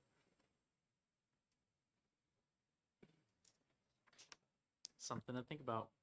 Representative Ocala. I think, thank you. I think I have to agree with Representative Walsh that I'm not sure that in tying up the money for additional time frame, I think it is a little bit material, in the sense that if you have that money tied up for 6 years, once you get it returned, theoretically you could put that money towards the next project. So if you're doing multiple projects, you're saying you can build, let's say, the difference between 5 projects over 30 years versus 3 projects over 30 years using the same capital. So there is that. There also could be just a change, instead of to the time frame, just something along like my municipality that doesn't want to return the money to the taxpayers may encumber funds that essentially sign a contract. I'm going to do XYZ project. I haven't completed it yet. I haven't got the final bill for it yet, but I'm doing that project and it is tied to this money, and therefore we could theoretically do something instead of just extending the time frame and just maybe clarifying, or I'm not seeing anything that says like you can like quote unquote encumber this money for XYZ project that is currently like proposed, planned, developed, whatever the case may be. And so that money is like designated to this project, even though the project isn't necessarily completed within that 6-year window, if you get my drift. So. Representative Raquel, I do, and I think that is at least in part already addressed in statute. So a municipality may appropriate the funds to do something, and that essentially secures that impact fee from being returned. Well, thank you, Ms. Frost, again. So I'm going to go back to the drawing board with this and come back to the committee, if that works, just to see if we have something else that we can come up with. So I have a question for the committee. We have two more things I would like to, that's on my agenda. One is some DOT standards, a conversation Representative Walsh had with the director, and then Representative Reed's proposed legislation for ADUs. Do we want to power through lunch or do we want to break through lunch? Representative Walsh. 15-minute. Okay, let's take a 15-minute break. Come back at 12:05, and we will power through lunch. Thank you.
Special Committee on Housing. On my agenda, doesn't mean there aren't any other things on the agenda, but on mine I have two more things. I'm going to start with the, I perceive to be the faster one, and I'm going to call on Representative Walsh to kind of give us an update on a meeting you had with the Department of Transportation, and hopefully maybe some recommended changes or an update. Thank you. Thank you, Mr. Chair. And I'm not going to apologize because it's still August. I'm not as far along as some either. I don't have recommended legislation or even a report. I just met with the Department of Transportation this morning. Would you like me to just go on the fly based on my notes? That'd be Okay. great. Well, if memory serves, the reason that the Department of Transportation or roadway requirements came up was one of the presenters we had who suggested, I believe he was the one talking about tiny homes, and maybe the roadways are prohibitive. The cost of roadways is prohibitive, and actually he was looking at dirt roads. So what I did with that is I spoke with a couple of consultants and developers and my code enforcement officer.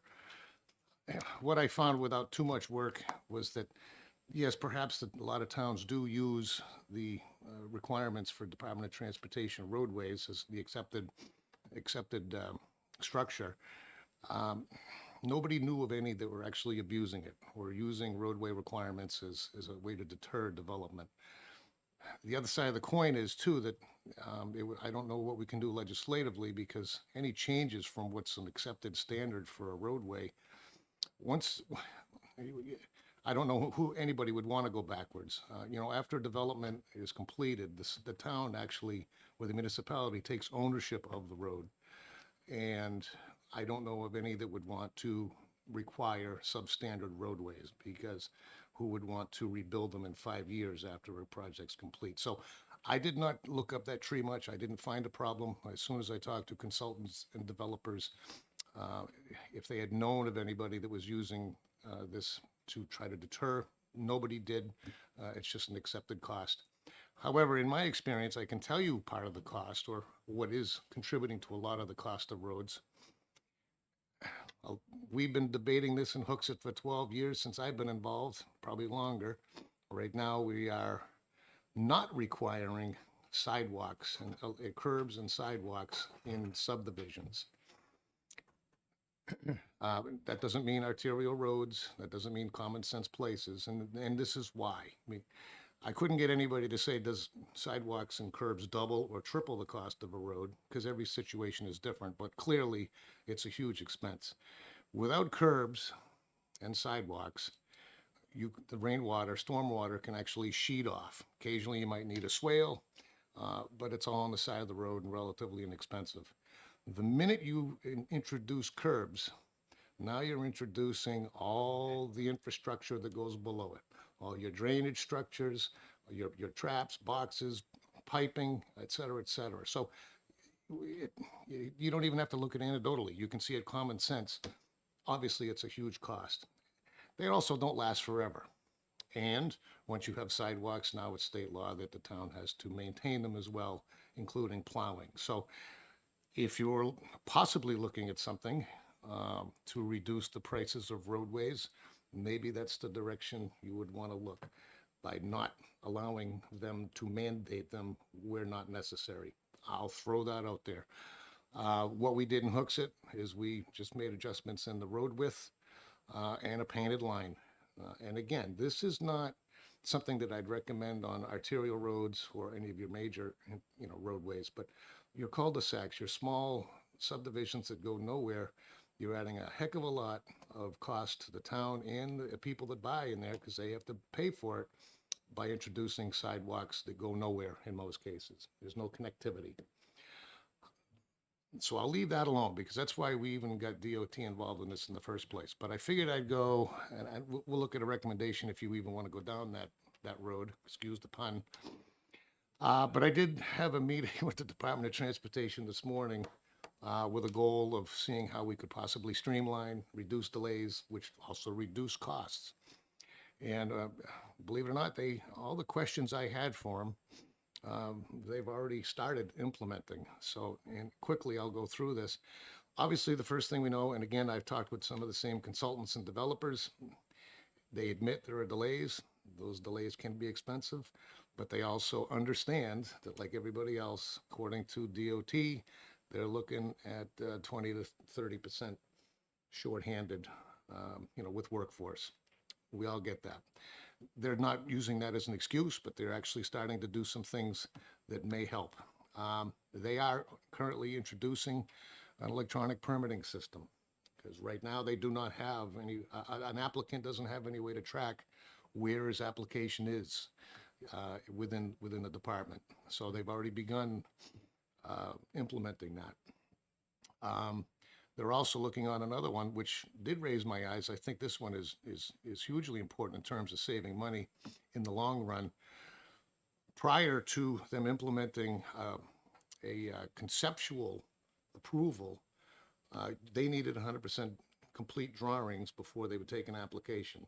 So that means that the developer and the engineer would have to come up with 100%, submit them, and if something didn't work with the DOT or for whatever reason, then they'd have to go back to the drawing board and start over. By them getting into this 30% complete or conceptual, they can have the conversation with the DOT, possibly get a conceptual approval before they spend all the time and money to finish the complete plan set. I think that's a huge step in the right direction. Again, they're already starting to implement this. I mentioned too, because we have, I don't know if you've ever seen it and I don't have it presented, but you can find it on the DOT website. The way that works is we have districts throughout the state. The two southern districts, 5 and 6, obviously by volume are the busiest. And I did ask the question and got the answer to the affirmative that during the high volume seasons for districts 5 and 6, they can and do use some of the engineers and field workers from the other slower districts or lower volume districts to help them catch up with the workload. In the process of that, they're also exploring the idea of doing a centralized permitting process and eliminating the need of doing it within districts. There's pros and cons to that, but it's something they're looking into now. But again, I think with the 30% conceptual that they've already started to implement and the electronic permitting system so that they can actually have a tracking number, the developer or the applicant, to find out what stages that are in, can be a huge help. I did not come out of there with any eyebrow raising things that, yes, we should legislate this, but I did ask the question. One of the things that the DOT does now, and it's voluntary with the applicants, is if they're overwhelmed, they do give an applicant the opportunity to hire their own peer review engineer for the approval process, and therefore it cuts down their time. They can just review what somebody else did, because I didn't realize this, they don't have a permitting fee at the DOT right now. So one of his suggestions, if this continues to be a problem, would be to entertain of an idea of allowing the Department of Transportation to collect fees for their permits. Those are the only two things that, as a possibility to consider. And on my own, if you're really looking at reducing the cost of roadways and residential subdivisions, eliminating curbs and sidewalks where not needed. I'll leave it there. Thank you, Mr. Chair. Okay, thank you, Representative Walsh. Representative Reed. Thank you for that research, Representative. And I tend to agree with you that I think it makes more sense in a lot of places to just expand the width of a road. I mean, I'm going back to the original point. Expand the width of a road and just have essentially a lane. And I just wanted to ask if you had asked about, or was it brought up, because I've seen both in Boston as well as Portsmouth, and I don't know the word for them, but the tall, narrow, like bumpers that in addition to having a painted line, basically offer the level of protection that a curb would offer. So there's these long, tall sticks, plastic sticks, and they fold down. What are they called? Delineators, sure. They fold down if a car runs over them, but it's a visual barrier to prevent a car from swerving into that bicycle / walking lane, which could also have an extra benefit of providing like an emergency pullover if necessary in a pinch, or, for emergency vehicles. So I think that makes a lot of sense. I don't know the name of them. I did not ask the question because I basically envisioned just this in your quiet residential areas. But if I did have to come up with a name on my own, I would say plow driver's nightmare. But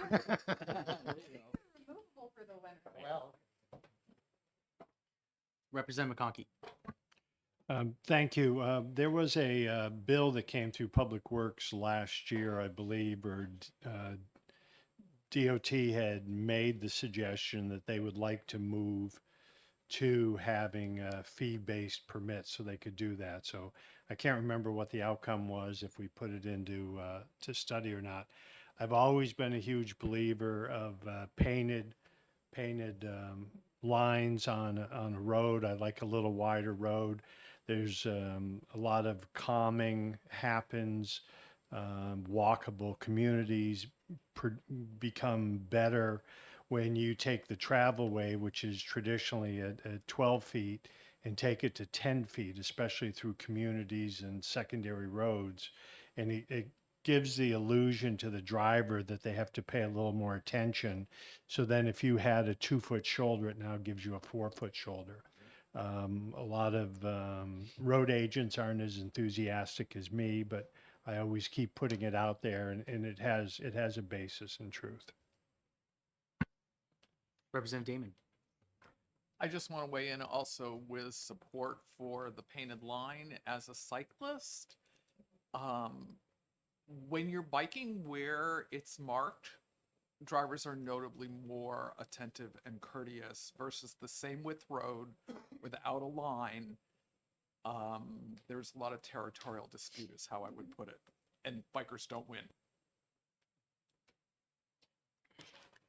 Okay, Representative Walsh, what have you, I brought this up earlier, but how would you feel about something about like conditional permitting? Because I guess, so one of the costs for people trying, even, me, if I want to build a driveway on my property, or even a developer, is the time it takes for these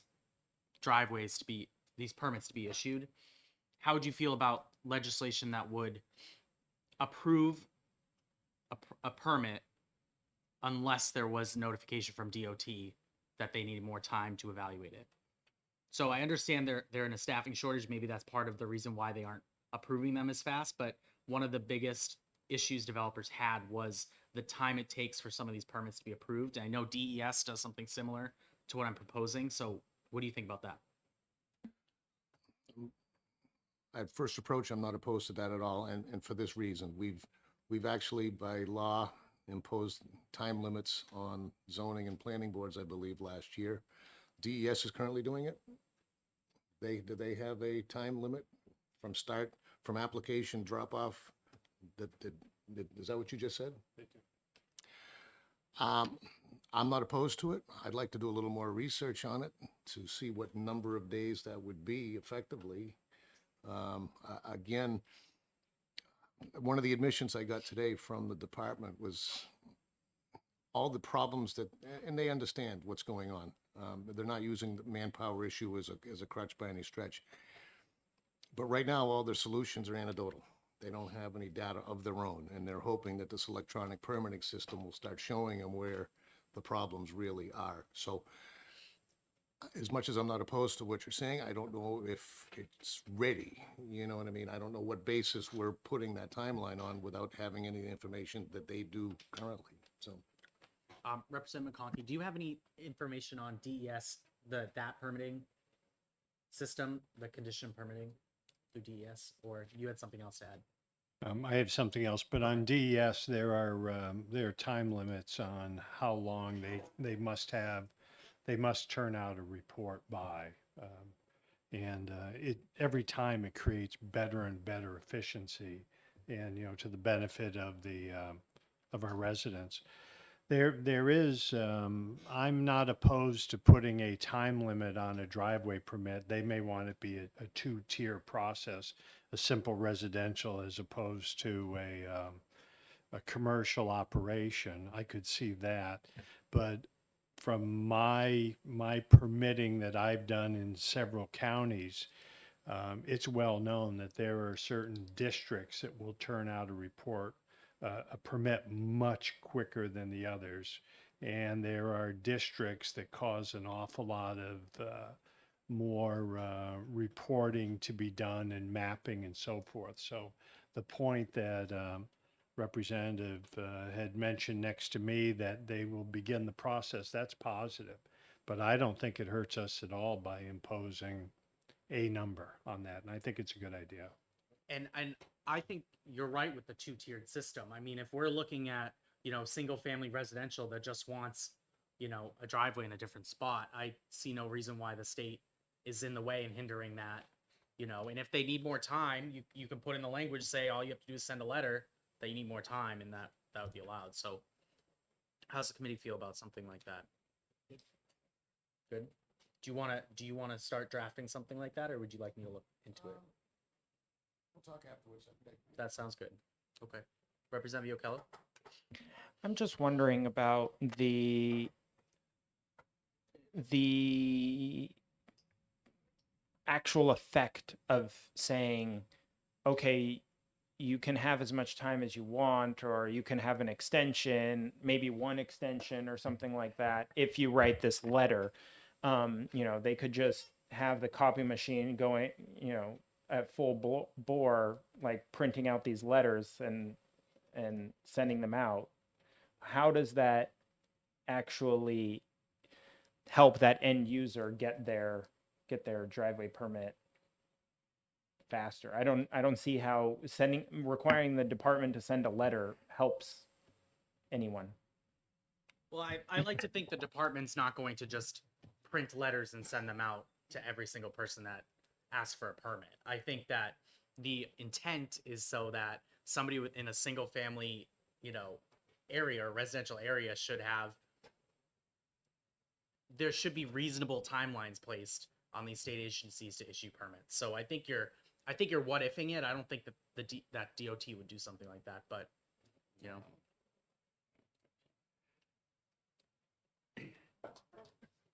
Representative Walsh. No, I agree, and never underestimate the value of a paper trail. If you've got repeated letters from a department that do nothing, it goes a long ways for your file. So even allowing them to have the letter, I think, could be advantageous. Representative McConkey. Yep. Thank you, Mr. Chairman. I'll take you back to 80 with Department of Environmental Services subsurface. They had a regulation that they had 30 days to review an application. They did, on many, many an occasion, wait till day 29 to send out the letter, and here's why I'm not going to do it. Once we were able to catalog how many times that was happening, we then came back in, and their present process is now that they will process almost every application within 2 days. So the paper trail that was mentioned is a good process. I like it. Two-day permitting issue. That sounds good. Yeah. Perfect. All right. Anything else on Department of Transportation? Okay. Representative Reed. Last but not least, can you please present on your two bills? I sure can. Now, so I'm going to just, rather than step through every step of both bills, they are largely identical. The only thing that is different is the expansion of 1 unit by right to 2. So I'm just going to work off of the 2260 amendment, which is the all-inclusive one. And then when we get to places of difference, I will tell you that it's different. So the first 3 Roman numerals here are definitions. We have cleaned up the definitions. So accessory dwelling unit is what we think of as an accessory dwelling unit. It's located on a lot containing a single family dwelling, and it provides independent living. And then we go into the definitions of attached and detached. Representative Yokella has already made me aware of some grammatical changes that should be made. And primarily, the definition should say attached unit or attached accessory dwelling unit and detached unit. And also in number 3, detached, there's some redundancy that needs to be simplified, but there's nothing substantive there. Moving on, so this is one of those places where the two bills are different. 2 accessory dwelling units shall be allowed without additional requirement for lot size except as described in this section: setbacks, aesthetic requirements, design review requirements. So that is obviously not in the one that excludes that expansion to 2.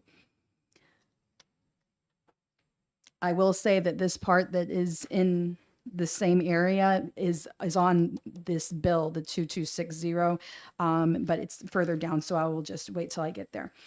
And then it basically is saying the same thing, because that first paragraph on line 17 is saying a municipality that adopts a zoning ordinance will allow 2 by right. And then the paragraph 2 on line 30 is that if no zoning ordinance contains provisions, then 2 units will be allowed by right. So that's also not in the other version. We had discussed as a committee and decided, I believe collectively, to just strike the requirement for a door between the accessory dwelling unit and the primary structure. And I had spoken with others, and just nobody had a reason, whether it was town planners or anybody else, why that was required to begin with. And since we have detached units, or units that are considered attached but in pre-existing detached structures, it just didn't make sense to have it. So it's just completely struck. The following paragraph. So this is where this is on page 1 of the other version, but the point is that, and this was from Mercatus. This was an ask from Mercatus. So the existing language is that municipal regulation applicable to single-family dwelling shall apply to the combination of the principal dwelling unit and an ADU, but not limited to lot coverage standards or standards for maximum occupancy per bedroom, consistent with the policy adopted by U.S. Department of Housing or Urban Development. Then the addition is what was requested: provided that such municipal regulation shall not be more restrictive for ADUs than for the principal dwelling unit. So a town can't kind of up that requirement if that requirement was not on the original structure. A municipality may require additional parking to accommodate. This is what we discussed in committee. Additional parking to accommodate an ADU, and here we are specifying, but it shall not be more than 1 spot per bedroom. And I did confirm that a studio apartment is considered 1 bedroom. So the paragraph Roman numeral 4 is already in law. That just says that a town can deny it on the basis of an inadequate septic plan and water. Also, paragraph 5, the municipality may require owner occupancy of 1 of the units, also already in law, but can't say which unit. So an owner could, for example, move into their own ADU and then rent out the primary structure. Paragraph 6, a municipality may establish standards for ADUs for the purpose of maintaining aesthetic community with principal dwelling unit as a single family dwelling. This is already in law. I would not have come up with that. The part that we changed here is changing the fact that towns can restrict it down to 750 square feet, meaning the maximum size for an ADU would top out at 750 if the town so chose. Changing that to 1,000 square feet for 1 of the units allowed by right and 850 for any other unit. And then we had talked about some, and this is going way back to one of the presentations, but the idea of not having an ADU bigger than the primary dwelling unit. And in order to address that, we say if the primary structure is 1,000 square feet or less, the municipality may restrict any of the accessory dwelling units to 800 square feet. Because this references the potential for more than 1 ADU that's allowed by right, the language is changed in the other version to reflect that there's no second one that's allowed by right. But the whole point of that change in square footage was to really bring these ADUs more into the normal market for housing, because at 750 square feet, we're really being exclusionary to a lot of small families. You're really only talking about 1 occupant usually. Paragraph 7, a municipality may not require a familial relationship between the occupants of the ADU, which is already in law. Also in law is paragraph 8, the municipality may not limit an ADU to only one bedroom. Paragraph 9, an accessory dwelling unit may be deemed a unit of workforce housing for purposes of satisfying the municipality's obligation. So we're saying that this helps towns reach their workforce housing requirements. Also, and this is specific to this version, which includes the second ADU, that a municipality may require that if a property has 2 or more accessory dwelling units, one of them shall meet the criteria, meaning that they still have the ability to restrict that second unit, provided by saying that the person developing that unit has to rent that out at workforce housing levels. So we lose that kind of carrot and really that benefit to the entire housing market if we don't have the second ADU. Paragraph 10, a municipality shall allow ADUs to be converted from existing structures, including but not limited to garages, regardless of whether such structure violates current dimensional requirements for setbacks or lot coverage. This was a clarification again from Mercatus. And then finally, this is the whole reason we had to define attached and detached. So under detached accessory dwelling units, this was the current language that we are changing. A municipality is required to permit detached accessory dwelling units for at least one unit allowed by right under this chapter, but may require any other units to be attached. So again, with the changes made here, a town at most, if a town exercises its right to limit, according to what we've set forth here, at most a person would be able to have one attached ADU, which you would not visually recognize as an ADU, most likely, and then one detached at a maximum. So you wouldn't see like multiple extra structures. You might see a barn and then maybe one extra structure. So a municipality, and finally, the other ability we've given municipalities to restrict ADUs is it may require a property to have a minimum lot size of up to 1/2 acre in order to have more than one ADU. So that doesn't impact the current one ADU you have by right, but if we were to expand that to 2, the town could still say, but your lot is under 1/2 acre. And I think based on all of the water stuff that was brought up earlier, that seems to be reasonable. And I'm happy to take questions. I see a hand. Thank you, Representative Reed. Representative Ockello.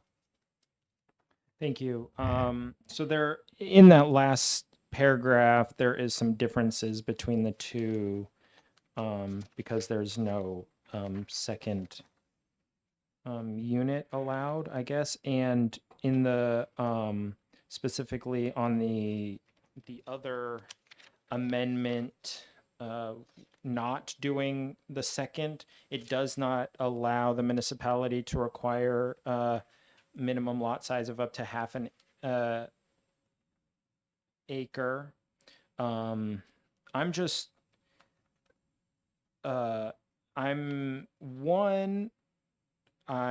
am not in favor of that thing. I'm wondering if you were doing this language on 19 and 20 because like as something to try and get the towns to be in support of, because it's right now you can have accessory dwelling unit whether or not you have a 1/2 acre or not, and so this you are in 19 and 20 or 19 and 20 it just says a municipality may require property to have a minimum lot size of up to 1/2 acre to have more than one. Okay, more than Right. one. Well, so just so I'm Okay. on record. So yeah, we're not, I very, very explicitly told OLS repeatedly over this bill and all of the amendments, I do not want to touch R1 ADU by right at all whatsoever. That is not touched in any segment or any version of any bill. What this is doing, and you're right that this was a bit of a sweetener and a compromise to say, yes, I understand that some people are worried about super dense neighborhoods popping up. And this is to say, look, a 1/2 acre is pretty reasonable to have that one structure that's the primary structure with an attached ADU that you can't even really visually delineate as an ADU necessarily, and then maybe one extra outbuilding. A half acre is reasonable for that and not overly dense. It still looks very, very rural. So everything about this is about gentle density. So no, it's this. You're right that this was a kind of a compromise that I put in, but it does not impact the one ADU we have by right. Okay, thank you. And Representative Reed, we don't know a lot about New Hampshire ADUs because we don't have a database or any research on it. I think that's something that Noah Hodges brought up when he presented. But I guess I don't even see with this bill that there would be just a bunch of ADUs popping up everywhere in like single family neighborhoods. I think that the way that I really think on page 3, 19 and 20, I think that helps address if you're going to have more than one, it's going to be on a minimum acre lot. And I think that is a very good sweetener compromise in this amendment. And I don't remember seeing it on previous versions. This was in the original 423. However, I completely agree with you, Mr. Chair, that part of the gentle density of this isn't just the visual impact, that it's not, you're spreading out the increased units we need for our market rather than having several large complexes go up that total 60,000 units. You'll have this kind of victory garden decentralized approach to increased units on the market. But in addition to that, as you pointed out, it's not like everyone who is able to have an ADU is going to build the next day. This is going to be slowly over time. And it's something that directly helps homeowners afford their mortgage, whether to buy a home, because as a aspiring home buyer myself, I know that the ability to build an ADU is going to help me defray the cost of the mortgage, but also, especially as people retire and now they're faced with property taxes that are continuing to go up, having an ADU helps them stay in their home and not have to sell and downsize. So yeah, it's not going to happen overnight, but it's something that helps over the long term slowly. Okay. Where's the rest of the committee on this? Any feedback for Representative Reed? Representative Damon? I am fully in support of the 2 ADU version for all the reasons stated. And I would further note, I went to a workshop last spring on putting ADUs that was co-hosted across New Hampshire-Vermont border.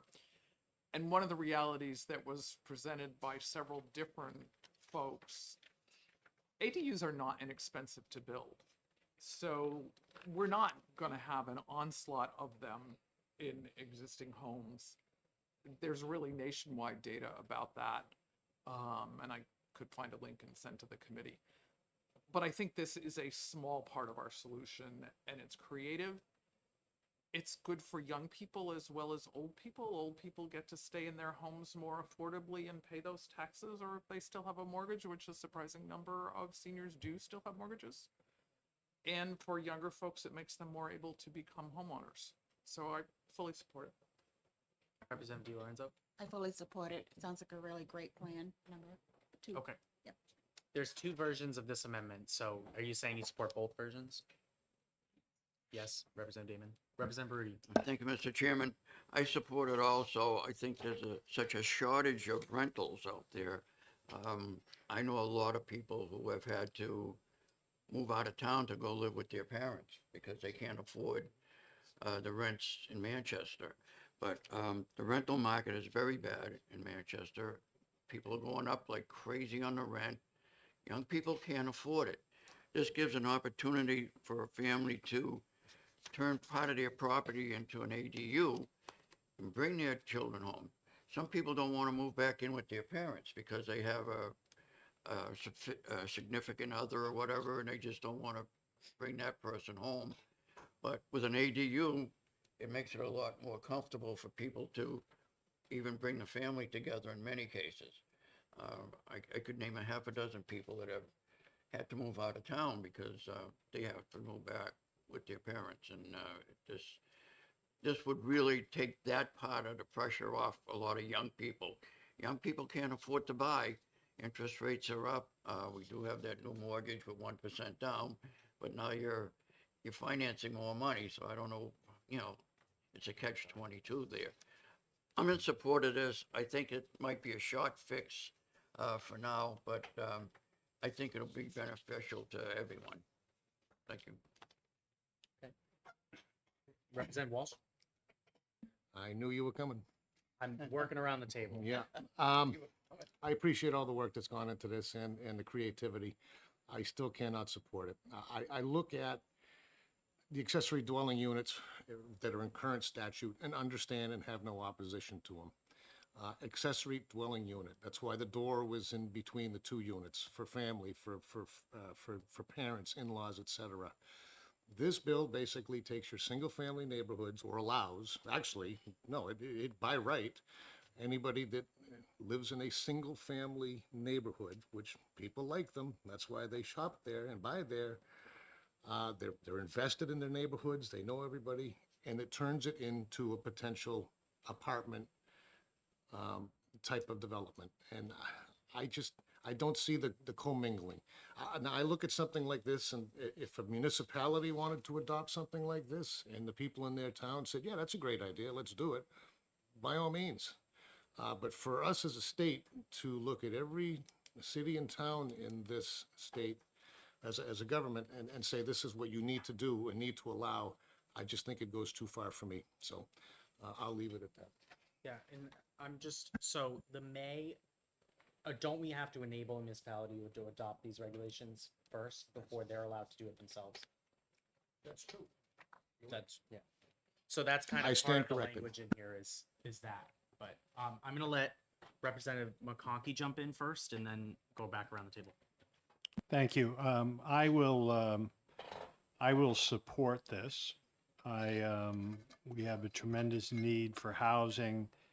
I think allowing people to age in place is hugely important. I can name you lake after lake after lake in my region that as the tax burden goes higher and higher, the families and mom and dad who have been there since they swam in the thing as a kid have to move out.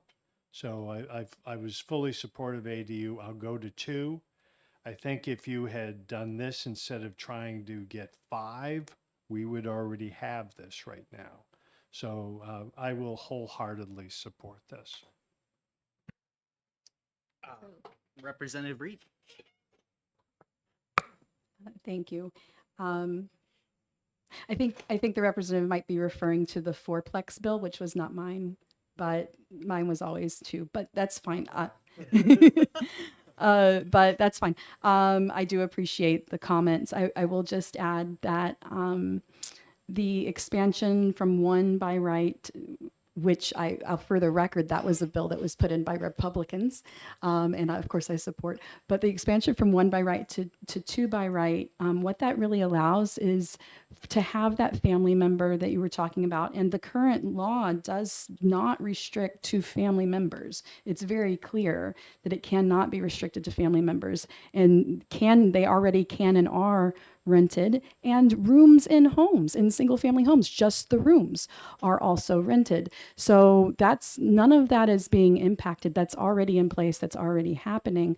But what this does allow is for someone to not only bring that family member in, but also help defray their own mortgage costs, as well as adding a unit to not only the market, but specifically a workforce housing level unit to the market, which is super important to bring down costs, because adding 60,000 units to the market won't do anything if those units are not affordable.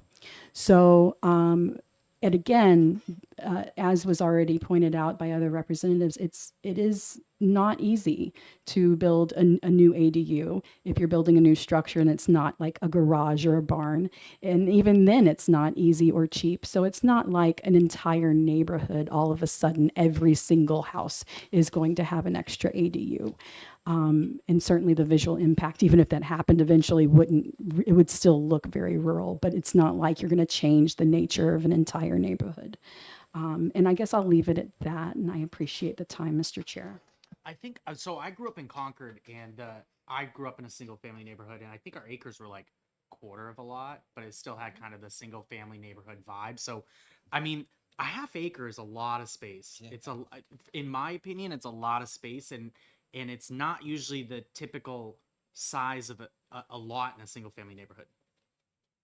And I'll just add to that, Mr. Chair, very briefly, that what this is really going to impact is not the municipal lots that are an eighth of an acre, obviously for that very reason. But as we've talked about, the very kind of overburdensome lot minimum requirements in so many towns, 5 acres, 10 acres, 20 acres. And what this allows is actually a little bit more housing on those massive pieces of property. Representative Walsh.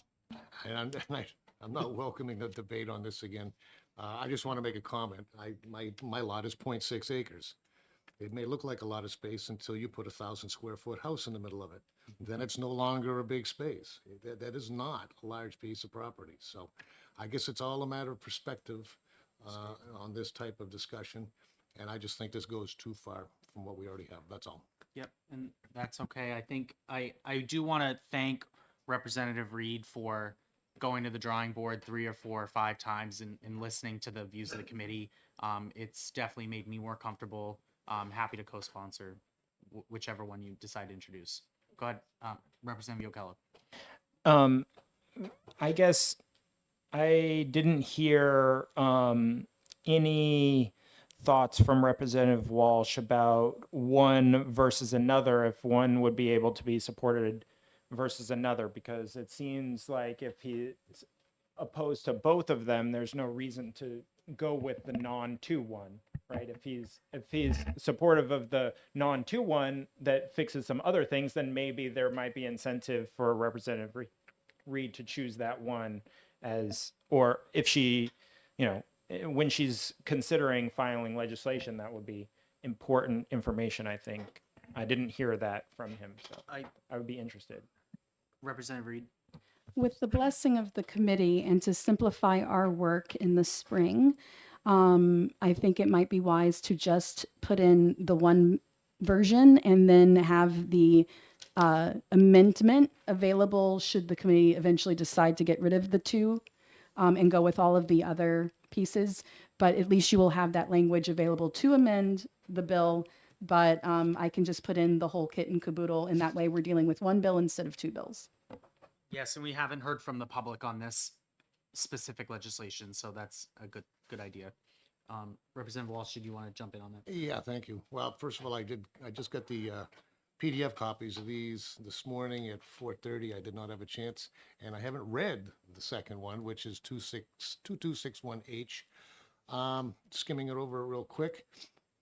It does not look to be as much. And again, like I said before, I'm not opposed to making changes or amendments that remove a municipality's ability to make them impossible, like the parking restrictions.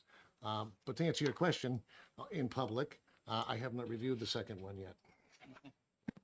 Mr. Chair. Go ahead. I will say that when I was going through the bill, I pointed out the differences, and basically it's identical except for every place that it referenced a second ADU by right. That part has been removed, and the effect of that is that we're also removing the ability for towns to enforce workforce housing level rents on that second unit because we no longer have that second unit by right. Representative McConkey. I would, I got a little lost in that conversation. The amendment that I will wholeheartedly support is 2260H. I think if we have too much out there, it becomes hard to sort through. And I believe that is the amendment, Representative, that handled all of your changes that you wanted. That is correct. That's the one that I was going through line by line. Yeah, that's the one I would support. Okay, so that's the one that takes a bigger bite of the apple. Yeah, one big bite. Representative Wallace, then Representative Damon.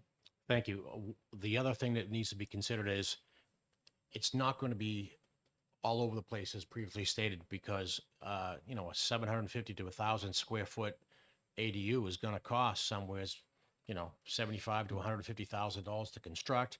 And there's also going to be the tax revenue to the municipalities.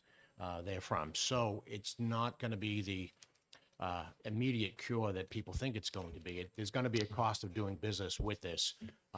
So keep that in mind, folks. I will support this. Thank you. I just wanted to also make sure we noted that this is a way to keep young people post high school and post college in New Hampshire, and we are losing our young population because they can't afford to live here. And this would make it substantially more possible. Okay. Well, Representative Reed, it was faster than I thought. I don't have a problem with you just drafting that and sending that to the committee. I guess my ask for the committee is, do we feel like we need to meet one more time before drafting to go over Representative Wallace's language? I'm going to come back with another bite at the impact fees, and then Representative McConkey has some language, and then maybe something coming from Representative Walsh. Does the committee feel like we need to meet one more time? Yes. Representative Pella. Thank you, Mr. Chair. At the last meeting, I had proposed some language as far as amending what requirements there would be for designation of housing champion. Now that I kind of have a direction for those lot size requirements, I could do an amendment that incorporated those. I'm thinking of something along the lines of like no more than double the suggestions from the DES as far as the lot requirements, and also if they go lower than double, then they're giving, that's considered also as benefit for being designated a housing champion. And I was also trying to get some information about how Seattle was doing their pre-approval or kind of like approval of designs over that entire area for their ADUs. I wanted it to be more holistic, something that incorporated, could be used for 3D printed houses or offsite built houses or whatever. But what I found out is that they didn't really pass a law. They just like their committee, their like city council or whatever voted to accept those plans, and then kind of granted those plans some special designation. And so I haven't really found anywhere that is doing that same type of thing, but I still kind of want to move forward with that, and maybe see if I could have like a committee that might accept and approve those types of things. Maybe utilizing, maybe I need to talk with like the regional planning people, as far as maybe who would be how that might be structured or something like that. What do My you think? suggestion is that you reach out to the Housing Champion program was one that was just created. Yeah. I recommend you reach out. It was Office of Professional Planning. Okay, Office of Planning and Development, and ask them. They're currently in the rulemaking process to establish the rules on how a housing champion is created, like what municipalities become housing Right. champions. So I would have a conversation with them around what they're doing in the rulemaking process, and if there needs to be like a rough outline put into the law about it. I think there's some merit to it. The housing champion's obviously an opt-in program. It's not a mandate on municipalities. So I would recommend first that you reach out to them and see kind of what the step is in their process, and then if it's something that they can get done through the rulemaking process, maybe we can, as a committee, help guide them on what our recommendations are for rules. Or we can go straight into legislation, but I don't know if that's necessarily needed. Any thoughts about the like statewide approval of plans, of the direction that would be good to go for that?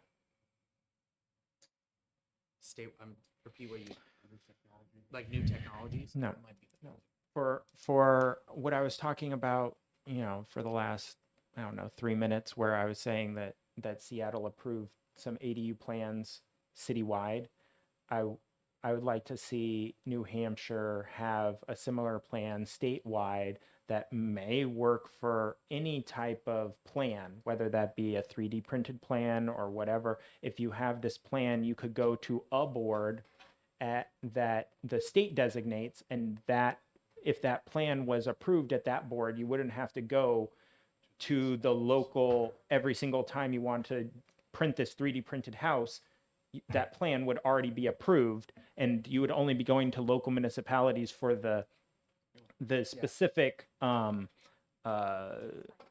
site work that needs to be done before they can build that house, right? With the foundation and the drainage and stuff like that. But the actual building structure would already be approved and at a state level. So that's kind of my idea, and I am not exactly sure of the blueprint for that, since Seattle didn't really do that. They just said, hey, we're going to accept some plans and do that. Right. So maybe either the housing people or the regional planning people might have an idea about how to move forward with kind of a regional adoption of specific plans that are submitted by people for that purpose. Yeah, to be- I think a lot of us are in agreement on that. I think maybe Ben would be a good person to at least talk to about that first, but Would it not make sense to have the code?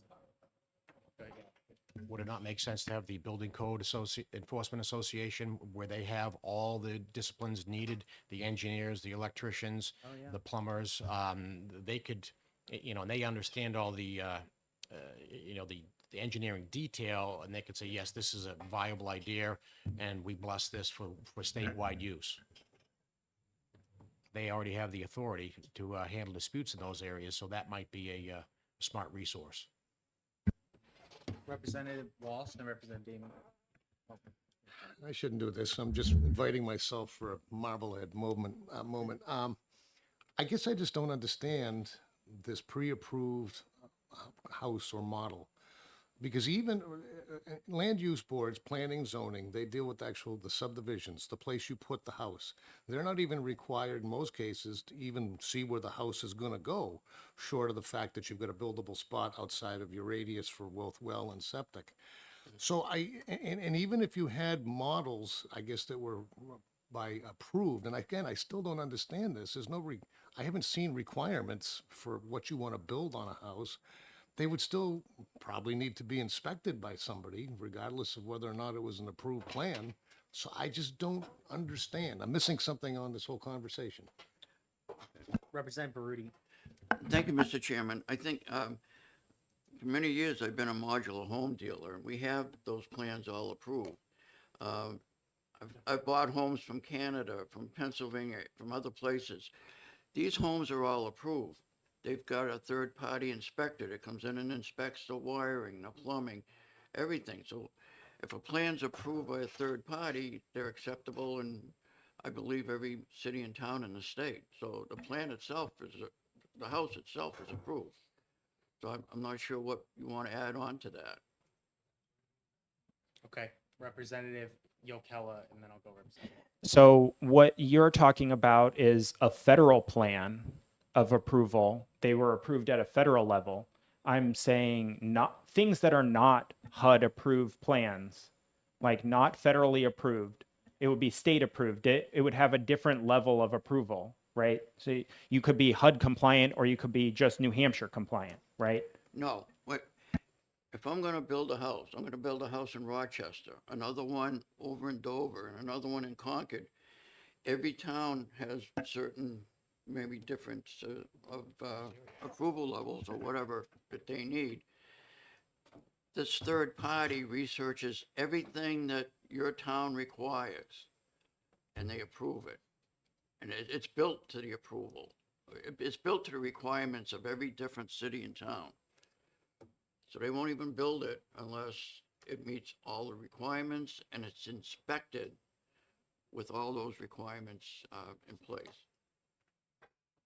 Representative Reed. And I think I'm maybe asking for clarification from Representative Yokella, but is not the point then to say because some of the municipalities have been overly restrictive on anything that's like non-conventional, for example, 3D printed homes, Quonset homes, which have really become quite the thing. And there's like $5 million Quonset mansions now, whereas Quonsets used to be considered huts. So Quonsets are these domed, arched metal structures. They're what are built, what's that? They're World War II. When you think of World War II barracks, that's the Army created Quonsets to go up very quickly, be very sturdy, be very cheap and very efficient. And they are so good that they come with a 50-year weather guarantee, which is something you do not get with a stick built. And they are the structure that is built in Antarctica to house the scientists. So these are very high quality structures, and yet towns will look at them because they're different. I will say the Whittemore Center, one part of the Whittemore Center that many of us met in when we went to UNH during COVID, that is a Quonset. The Elks Lodge in Dover is a Quonset. So they're very, very common, and yet towns will zone them out because they're non-conventional. And so getting back to the point, Representative Yokella, isn't the point then to say to have a statewide approval mechanism for these structures by which the state has said this structure is fine and therefore the municipalities can't say no to that particular. They can do all the site stuff and everything and the inspections to make sure it meets what it claims to meet, but they can't say no just because something is non-traditional.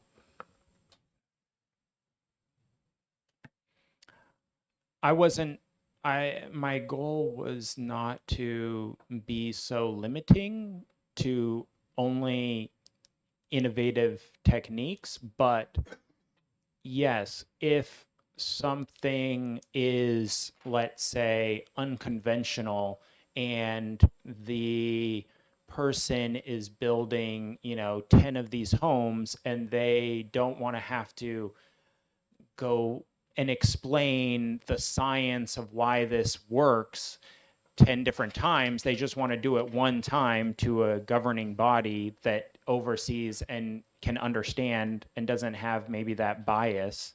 Then they, whether that be, lack of knowledge about 3D printed or the type of structure that is being discussed, that it would be allowed. Yes, I've seen them before. That they would be allowed, and without jumping through additional hurdles of, we want we don't want to expose brick in our local regulations doesn't allow us exposed, cement to be the whatever the facade of the building or whatever. That kind of stuff would not be allowed to be, as the representative says, like, oh, it's going to be designed every single time. It's going to be changed to meet those type of restrictions in each different municipality. If you have a structure that makes sense, then you can just produce that structure. Okay, so with the goal of wrapping up, I'm going to call on Representative Walsh. Yeah, now I understand what the goal is, and that's to have these atypical mass-produced houses that by right in the state of New Hampshire, you can put them anywhere you want. So I can't wait to see the burnt-out lot in the middle of Hooksett Village with the ornate Victorians on both sides, and let's go plunk one of these things in there. That's going to go over well. Now, I understand now. Thank you. Okay. All right. Thank you, Representative Walsh, for being on this committee. I appreciate it. Is there any other business, or can we break? Looking good. I think the assignments, I'm gonna have Representative I want to meet next week. How does everybody feel about that? All right. Okay. Yeah. All right, so we're gonna meet next Tuesday. I'm gonna expect some language from Representative. There's something going on Tuesday, isn't there? That's the day after Labor Day. We're gonna. Does next Wednesday work for the committee? I can't next week. Work on it. Okay, Next week. that's fine. But you can send me some stuff if you have it. I'll have my Okay. homework done and I'll be here. Okay, so let's plan on next Wednesday at 10, Wednesday, I'm gone all day. I'm in court. the day after Labor Day. I'm in court Wednesday and Thursday next week. Tuesday, okay? Mark? Okay, so we're gonna do next Tuesday at 10 a.m. Okay? Tuesday. The 5th. Thank you very much. Have a good one.